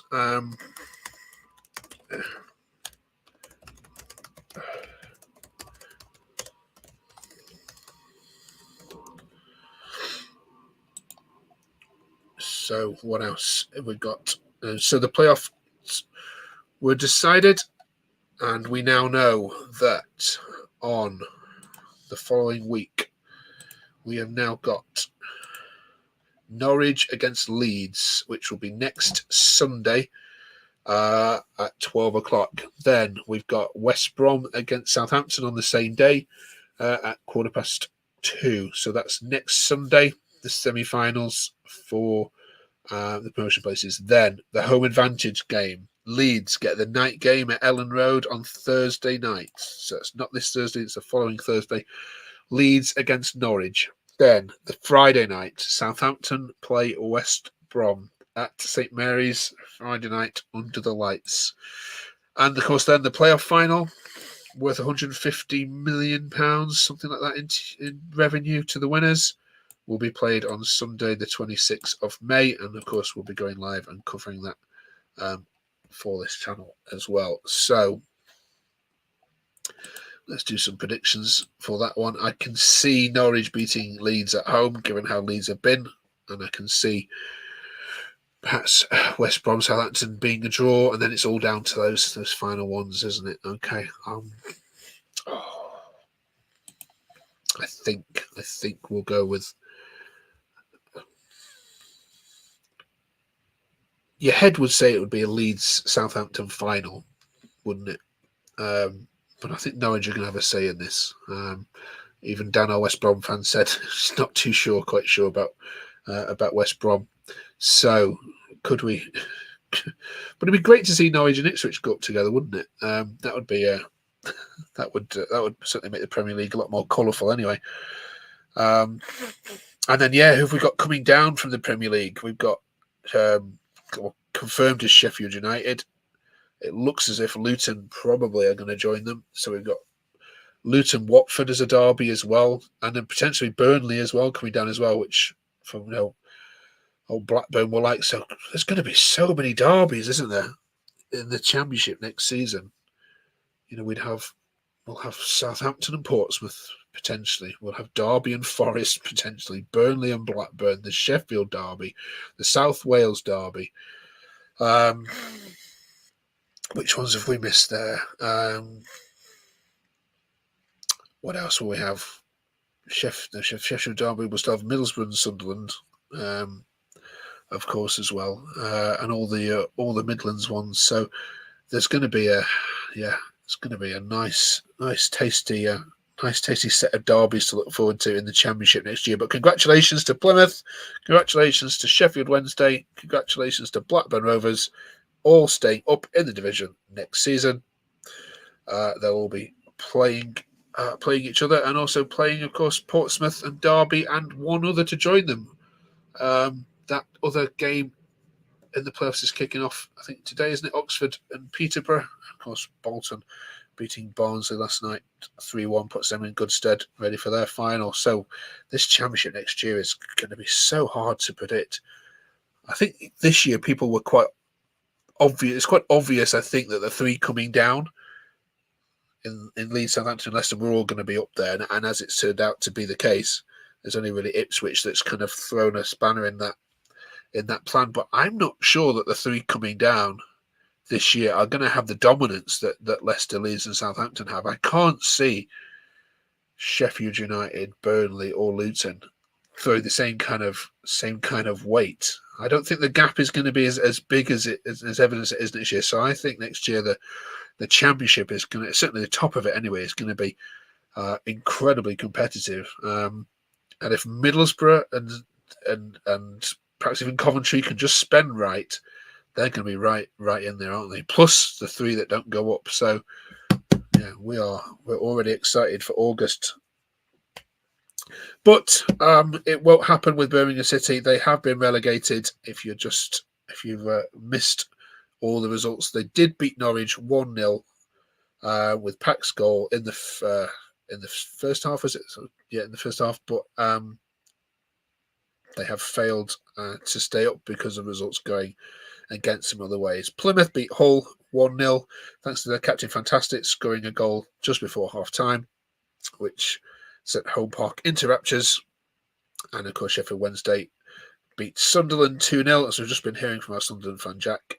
And the final game with Blackburn was 0-0. A Leicester goal at that point would have sent Blackburn down, but Sammy Szmodics, who else, pops up 2 goals right at the end. Hi Nathan, how are you? Thank you for all your help this year. Do come on if you want. I'll send you the link. But it's been a heck of a championship season, hasn't it? One of the most amazing I can remember. This is why we do this channel. Somebody watches the Premier League and watches Everton. I'm full of drama, but for me, this is where the more talking points happen. 24 teams, all playing decent football without any VAR and any throwing themselves on the floor and Premier League drama. Arsenal did beat Bournemouth. I think they did anyway. Not that we're commenting too much on that one. And the Premier League fixtures are all just now kicking off. We're going to stay on here for another 30 minutes just to see if we can get contact with our rest of our team. But in the meantime, Brentford are playing Fulham, Burnley playing Newcastle, and Sheffield United are playing Nottingham Forest. Let's see if we can get word with our Southampton fan, Joe, who's, I think, coming to us from somewhere in Leeds. Hi, Joe. Can you hear us? Yeah, good. Thank you. How are you? I'm very good. Leeds looks very nice. Enjoy that game? Yeah, it was superb. Yeah, I mean, I was very surprised that it ended the way it did, but yeah, it was a very, very good game. I'm very impressed with the result. Yeah, I mean, you've had some dodgy results, haven't you? But was this a Southampton side that looked now ready for the playoffs? I would like to think so. I think the lineup that we had was superb. I think it worked really well. I was a little bit skeptical when it came out, saying that it was going to be a 5 at the back, but yeah, worked superbly. So I'm really happy going into the playoffs. Right. What was the atmosphere like there, Joe? When obviously Leeds are well up for it, and then I'm guessing the news that Ipswich goal must have got round the ground pretty quickly. What describe the atmosphere to us as you saw it play out? Oh, it was superb. I mean, the away fans went absolutely ballistic when Ipswich went 2-0 up. It was like being at home at St Mary's. We drowned out the Leeds home support. It was superb. Okay. Armstrong again pops up with him. Because if you don't get promoted, what is his price tag, do you reckon? 15, 16 million, something like that. I mean, I wouldn't go go up to like the 20, 25 million mark, but yeah, between 15 and 18 mil, I reckon we could get for him. Okay. West Brom then next Sunday. Would you prefer Norwich? No, I mean, West Brom are the only team that we've actually beaten home and away in the playoff picture. So, I mean, I'm quite happy that it's West Brom because the Norwich games we've drawn 2-2 and 1-1. So it's been it's a good one to have, to be fair. Yeah, and what chances do you give now? Because I mean, after that Leicester game, you said to us on this channel that you didn't give as much hope for the playoffs, and you couldn't see you going up now. But having watched you turn over Leeds, do you have a bit more confidence now that perhaps you'll be going to Wembley? I wouldn't say it's confidence. I'd say it's more hope than anything. I mean, I was very impressed with the result today. But the playoffs is a completely different picture. I would like to think that we've got enough to make the final, and we'll get there. But you never know these days. Yeah, okay. We'll let you go. It's next Sunday and then next Friday night at St Mary's. 2 games and you're in Wembley. So we'll see you on Monday night to preview all of that, Joe. But go and enjoy Leeds. Where are you, by the way? I'm just in the city centre. I'm just wandering around, just having a sit down, and I'm going to go into the pub and celebrate. Brilliant. Right. Enjoy your evening then, Joe. Congratulations, Southampton. And your season carries on. Bro, cheers, mate. Thank you. Thanks, Joe. Cheers, bye. Bye. very happy Southampton fan then. And just think about Southampton. They went on that 21 game unbeaten run, didn't they? From what, November time, right? I think to February it was. They came unstuck at Bristol City.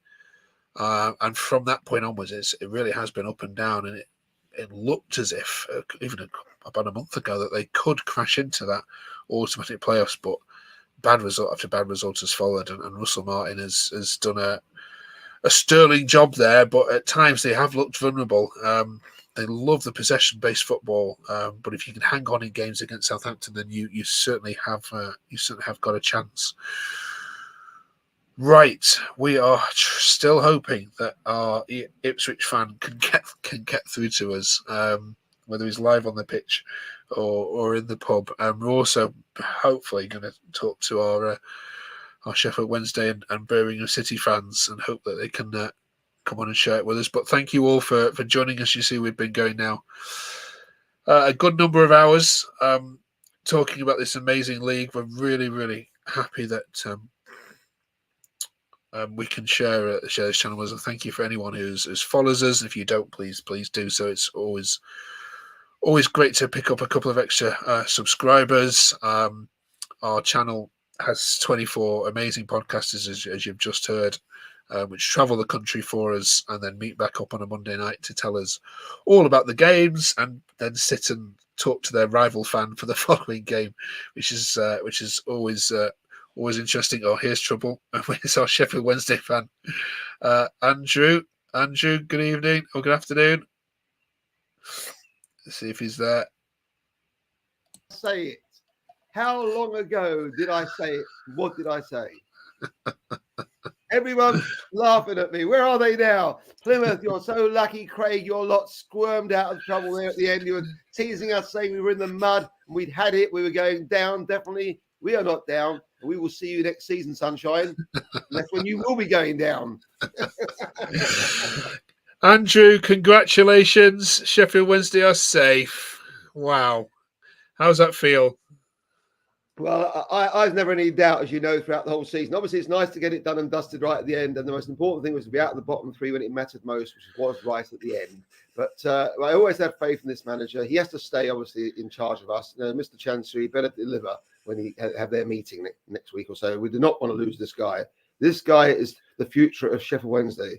This guy is going to be the guy who takes us back to where we should be in the Premier League. Simple as that. And next year is going to be an almighty scrap in that championship. I bet you're loving it. I bet you're licking your lips, the excitement of it all. When they're going to have Wednesday, Sheffield and Leeds, because Leeds are going nowhere, all in there next season. And the likes of Portsmouth and Derby joining us. You know, massive clubs, all worthy of being in the Premier League, scrapping it out for a place up there. Plus the two who miss out in the playoffs this season besides Leeds. I don't know which two it's going to be. Norwich, West Brom or Southampton. Very hard to call that. But it won't be Leeds. Okay. Have you had a chance to see your game this afternoon? Yeah, I'm watching it. I watched it all. I was watching the whole game live. Yeah. Who stood out for you performance-wise? Well, everyone. You know, at the end of the day, it was not a stroll. You know, Beadle had to make saves. They even hit the bar. So there wasn't no stroll. This business about Sunderland have gone home and not interested was not certainly not showing in my eyes. And I was, you know, at times they could easily have scored. Beadle done the business. And he's 19. Great future ahead of him.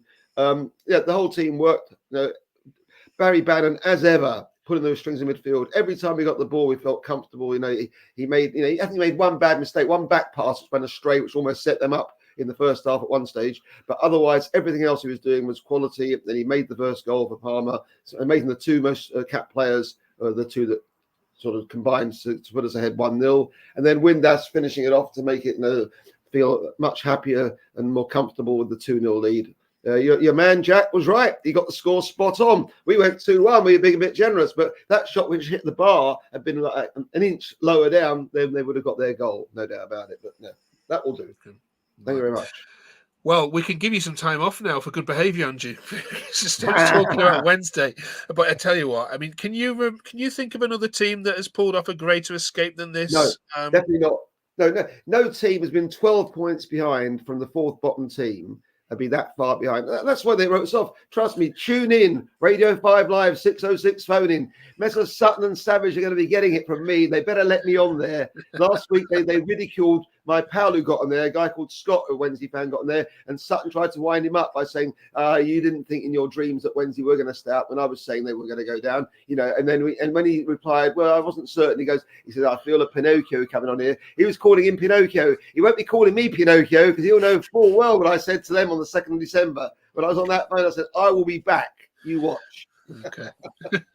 All right then. What does progress look like next season then for you, Andrew? What would you be happy with next season? I would have made a great pick today. I'd love to see it, but I won't hold my breath on it. But I'd love to see Jamie Vardy come to Wednesday. Vardy was a lifelong Wednesday fan. Okay, he's in his twilight of his career at Leicester. They've gone up. They won't be playing him probably because he's 36. He's not getting younger, but 36, he can still score the goals in the Championship for sure. And if we get him instead of Ugbo, personally, I feel that's the way to go. If we keep Ugbo as well, fine. But I'm happy with Vardy and Windass personally. We could be right up there in the promotion battle next season. We can do it. All right. No doubt about it. All right, Andrew. We'll let you go and enjoy your afternoon. Thanks for popping on and seeing us. And we'll listen out on 606 for you later. Yeah.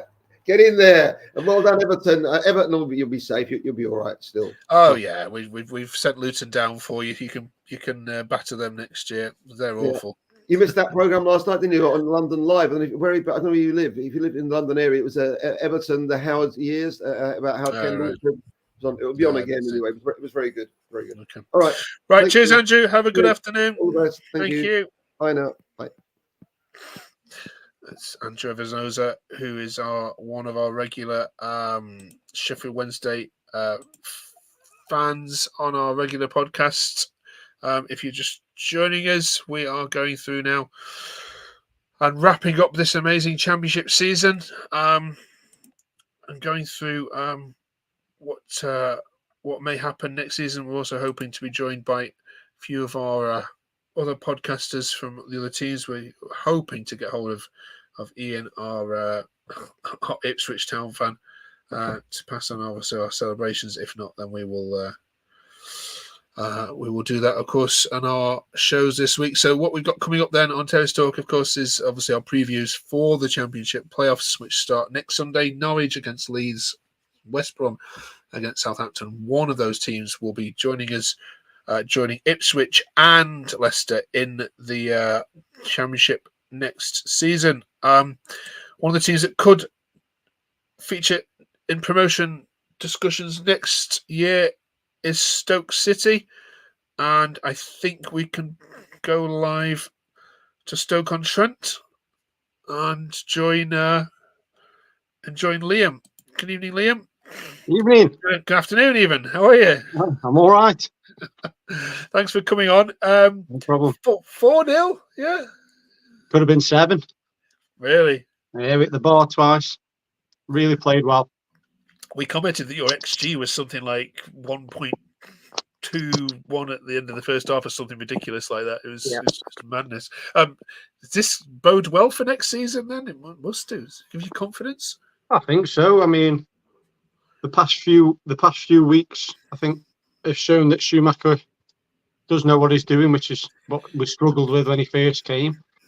It was really impressive. We've been impressive for a few weeks now, so I'm trying not to get too carried away, because in typical Stoke form, we play bad all season, and then we have a decent run at the end. We get carried away, sign a load of players, and then have a bad season and do it all over again. So trying not to get carried away, but it's hard at times, and that's not what football's about.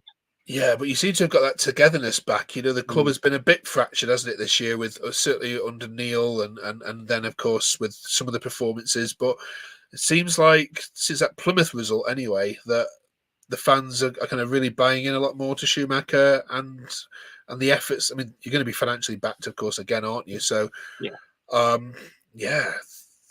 if they get the signings right, Stoke could be a force. It could be. We've always had the potential to be, just because of how much we get backed. I remember Alex Neil saying at the end of last season that he was embarrassed to walk around the pitch at the end of the game because all the fans had left. Majority of the fans stayed today and clapped the players and Schumacher, and Schumacher's name was being sung and the players' names are being sung. So, you know, you can't not take the positives out of that. Is that the first time?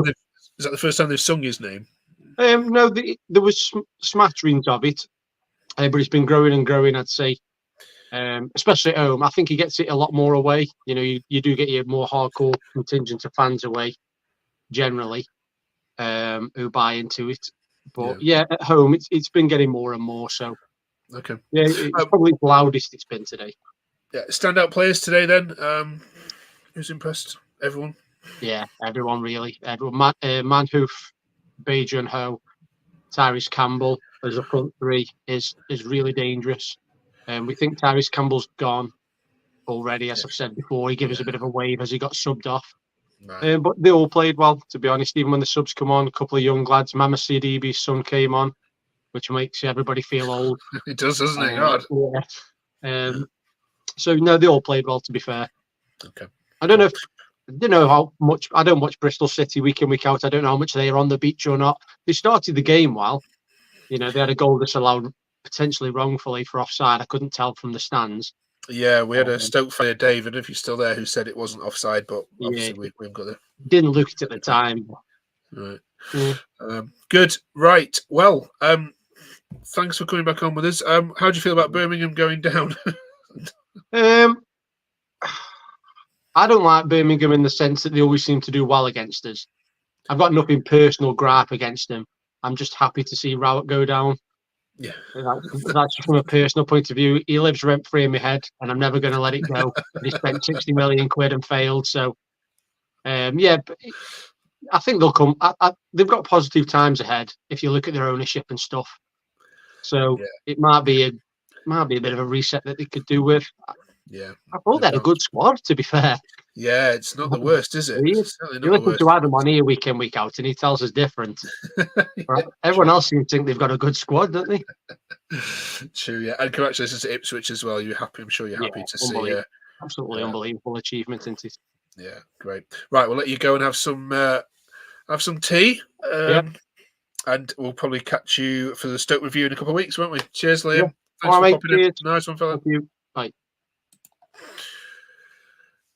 Crikey, that's nearly half our review's done. We're still hoping that Ian, our Switch fan, is in the pub. We're going to take a quick 5-minute break, and see if we can get hold of him. But yeah, Stoke City force next year. Comment below.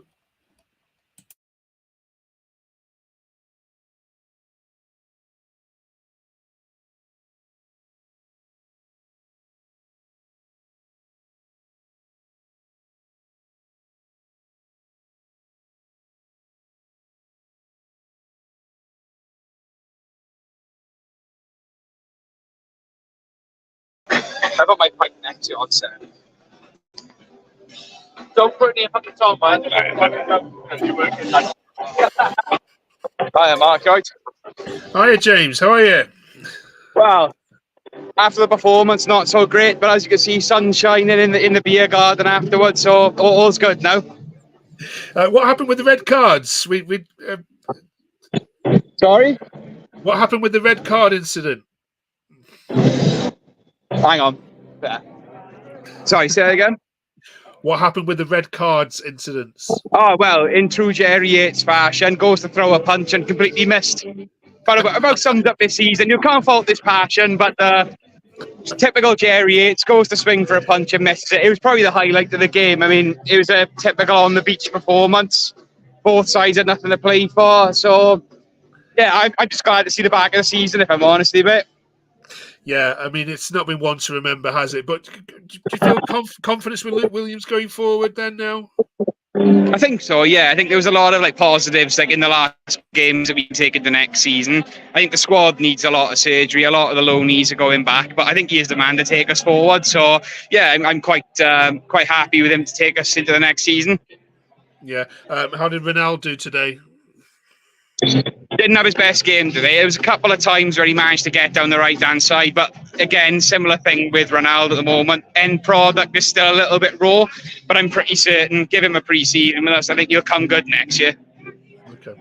All right, we'll let you go enjoy your beer garden. Cheers, James. Swansea fan. All right, great. Thanks for having me on. Cheers, James. Cheers. All these fans enjoying the final day of the season. We are still trying to get hold of our Ipswich and Birmingham fans, see if we can get some comment from them. But yeah, bear with us. We'll be back in 5 minutes or so.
Welcome back to Terrace Talk. We've been live now for, crikey, building up for so considerable amount of time to the final day of the championship season, which has concluded in the last hour, and it's concluded with Ipswich being promoted. We are trying our best to get hold of our Ipswich podcaster, Ian, but if you're watching this and you've been to any of the games today and want to come on and have a chat to us, you've got the email address at the bottom of the screen there. Just drop us an email, we'll send you the link, and you can come on and have a chat about what you've seen, or put it in the chat, put it in the comments below. We're here now for the last 30 minutes, going through till 4 o'clock. Just some Premier League current scores to give you. Brentford currently drawing 0-0 against Fulham. Newcastle are 1-0 against Burnley. That's not going to be well received, of course. They need all 3 points to have a glimmer of hope of catching Nottingham Forest, who themselves are 1-1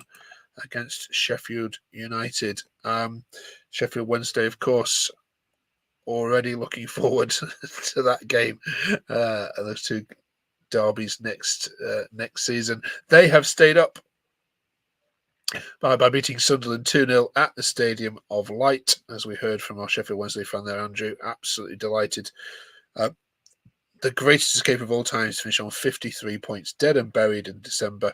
Danny Roll, absolutely superb job that he's done at the Yorkshire side. Also staying up are Plymouth Argyle, who narrowly scraped past Hull. A Hull goal in the last minutes there would have sent Plymouth down, but they survived, and they will now look to the summer to appoint, obviously, a new manager and go again for their second consecutive season in the Championship. Blackburn Rovers, a squeaky bum time for Blackburn Rovers.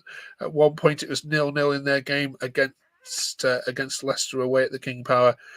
But a couple of Sammy Schmurrick's goals, who else, means that obviously he finishes as the league's top goal scorer, and Blackburn go on to survive, which of course all means that Birmingham City, after many, many years of fighting relegation and escaping from the trapdoor, are now plunged into the third division, into League One next season. What has gone wrong at Birmingham? There's plenty of reasons that you can look to, but we're really keen to hear them. Congratulations to those that have stayed up. Other results then: so Millwall beat Swansea away from home with 2 red cards for a bit of fisticuffs in the middle of the park, including Jerry Yates. Middlesbrough beat Watford 3-1 to make sure that their strong end to the season continued. Stoke hammered Bristol City 4-0 in their final home game of the season. And as we've already mentioned, Leeds and Southampton finished 2-1 to Southampton. So the playoffs mean this. Leeds will now play Norwich next Sunday, with the first game being at Carrow Road at 12 o'clock. And then following that, Southampton will travel to the Hawthorns to play West Brom, who themselves beat Preston 3-0 to make sure they secured their playoff point. And Hull, of course, then miss out. So those games then will be next Sunday. We'll be previewing them this week on Terrace Talk with, of course, our 4 fans. And then the final games will be on the following Friday, when the reverse fixtures then take place in the evening time. The final itself will be on May 26th, which of course will be live from Wembley on that day to preview that for you, talking live on Wembley Way to whoever's there. We presume it will be Southampton versus Leeds, but I think Norwich will have a bit of a say on that. And then, of course, over the summer, we'll be doing a weekly show to preview and review all the signings, and then the season then kicks off in early August time as we go through another round of 46 weeks of complete mayhem. It's been an absolute pleasure to bring this channel along this year. We thoroughly enjoy each week chatting to our fans who go through a lot of pain and turmoil and expense to travel up and down the country watching their team and then feeding back and doing their reviews of what's being talked about on the terraces. So we hope you enjoy it. And you have enjoyed it as well. We're also keen for this to be a fan-led channel. We don't have two experts sat in a room each week talking to each other about their own opinions. This is made by fans for fans. So if you would like to come on and have the confidence to come on camera and talk about your team, there's the email at the bottom there. Drop us an email and you too can certainly feature next year. We're, of course, looking for a Derby County fan and a Portsmouth fan already for next season. So if you support any of those teams, please let us know. And, of course, a Sheffield United fan also as well. We are trying desperately before we finish in a couple of minutes to get hold of Ian, our Ipswich Town fan. But, of course, I think we're not going to begrudge him any problems whatsoever if he's struggling to find words to epitomise what encapsulate this afternoon's activities. Congratulations to Ipswich Town, who are promoted for the first time in 12 years, I think, to the Premier League. Remarkable achievement, or 22 years, sorry, to the Premier League. Can't wait to see what's going to happen. Kieran McKenna is going nowhere. Hands off Brighton, hands off West Ham. There's no way he's going to be leaving Ipswich for those two teams, those two clubs now, who themselves might be looking for manager. Newcastle have gone 2-0 up against Burnley, so I think you can probably say that one is fairly over. Right. We've wrapped up all the playoffs. We've done all the relegation. Of course, Huddersfield Town were also relegated as well. That was pretty much done last week when they failed to beat Birmingham, but they were never going to turn around a 15-goal deficit scoreline, especially away at Ipswich. So Huddersfield Town join Rotherham and Birmingham City in the bottom three, and we'll play League One football next season. We swap them for Derby County, Portsmouth, and one other to be decided in the next coming weeks. So, final look then at the Championship table.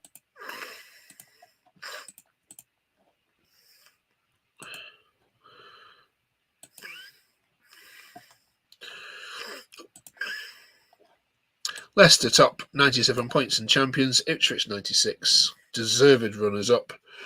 Leeds, look at Leeds' form. They're 4 losses out of the last 6, which means, is one of the reasons, of course, that Ipswich are promoted today. Yeah, losses against Blackburn, losses against Coventry, a huge loss against QPR, and another loss today, which means of the 4 teams going into the playoffs, they have the worst form. Norwich have the best form going into it. They will play Leeds next Sunday at Carrow Road first and then go to Ellen Road on the Friday night afterwards. Southampton, of course, then play West Brom, who nearly have identical form going into it. No team really has been pulling up any kind of trees going into this playoff battle. Norwich, actually, one of the stronger teams in there. Hull finished just outside the playoffs on 3 points, 3 points outside it. Middlesbrough, Coventry had strong ends to the season. Coventry fell well off it, didn't they? The FA Cup to blame, you could say, for that. Preston started the season well, but have faded since Christmas. Bristol City had a strong end to the season. Cardiff have been up and down, as you can see there by their form.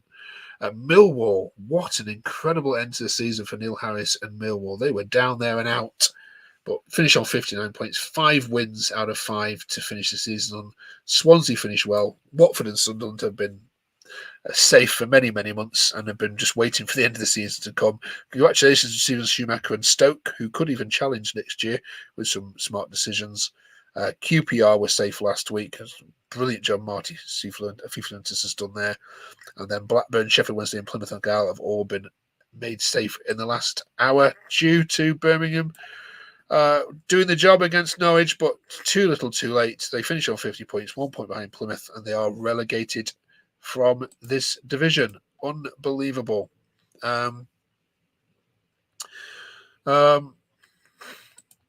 Thank you, Potato72 says, fantastic achievement by Ipswich Town. 2 seasons, amassed 194 points, scored 993 goals. It's the best thing to happen to us since Burnley. Absolutely, 100%. Couldn't disagree with any of that. And already on Twitter, you'll see saying, "Oh, well done, Ipswich, but you're coming straight back down." Well, so what if they do? I'm sure they'll give it a jolly good go. Right, we are gonna wrap things up there. Thank you so much for joining us. We're going to struggle to get Ian on. I think he's probably still on the pitch at Portman Road. But do join us midweek when we are previewing Leeds against Norwich and West Brom against Southampton, and then we look forward to joining you next season on this Terry Talk. If you haven't done yet, please subscribe. If you're new to this channel, haven't come across us yet, we have 24 podcasters, all following the 24 Championship teams around the country, and then meeting up weekly to discuss football. So we aren't two boring old guys sat in a room just with two opinions. We get lots of fans on. It's made by fans for fans. Thank you so much for joining us on this Terrace Talk special. I really appreciate all your comments. Have a lovely Saturday afternoon. Go and enjoy the sunshine, what's left of it, and we will see you very shortly. Thank you very much.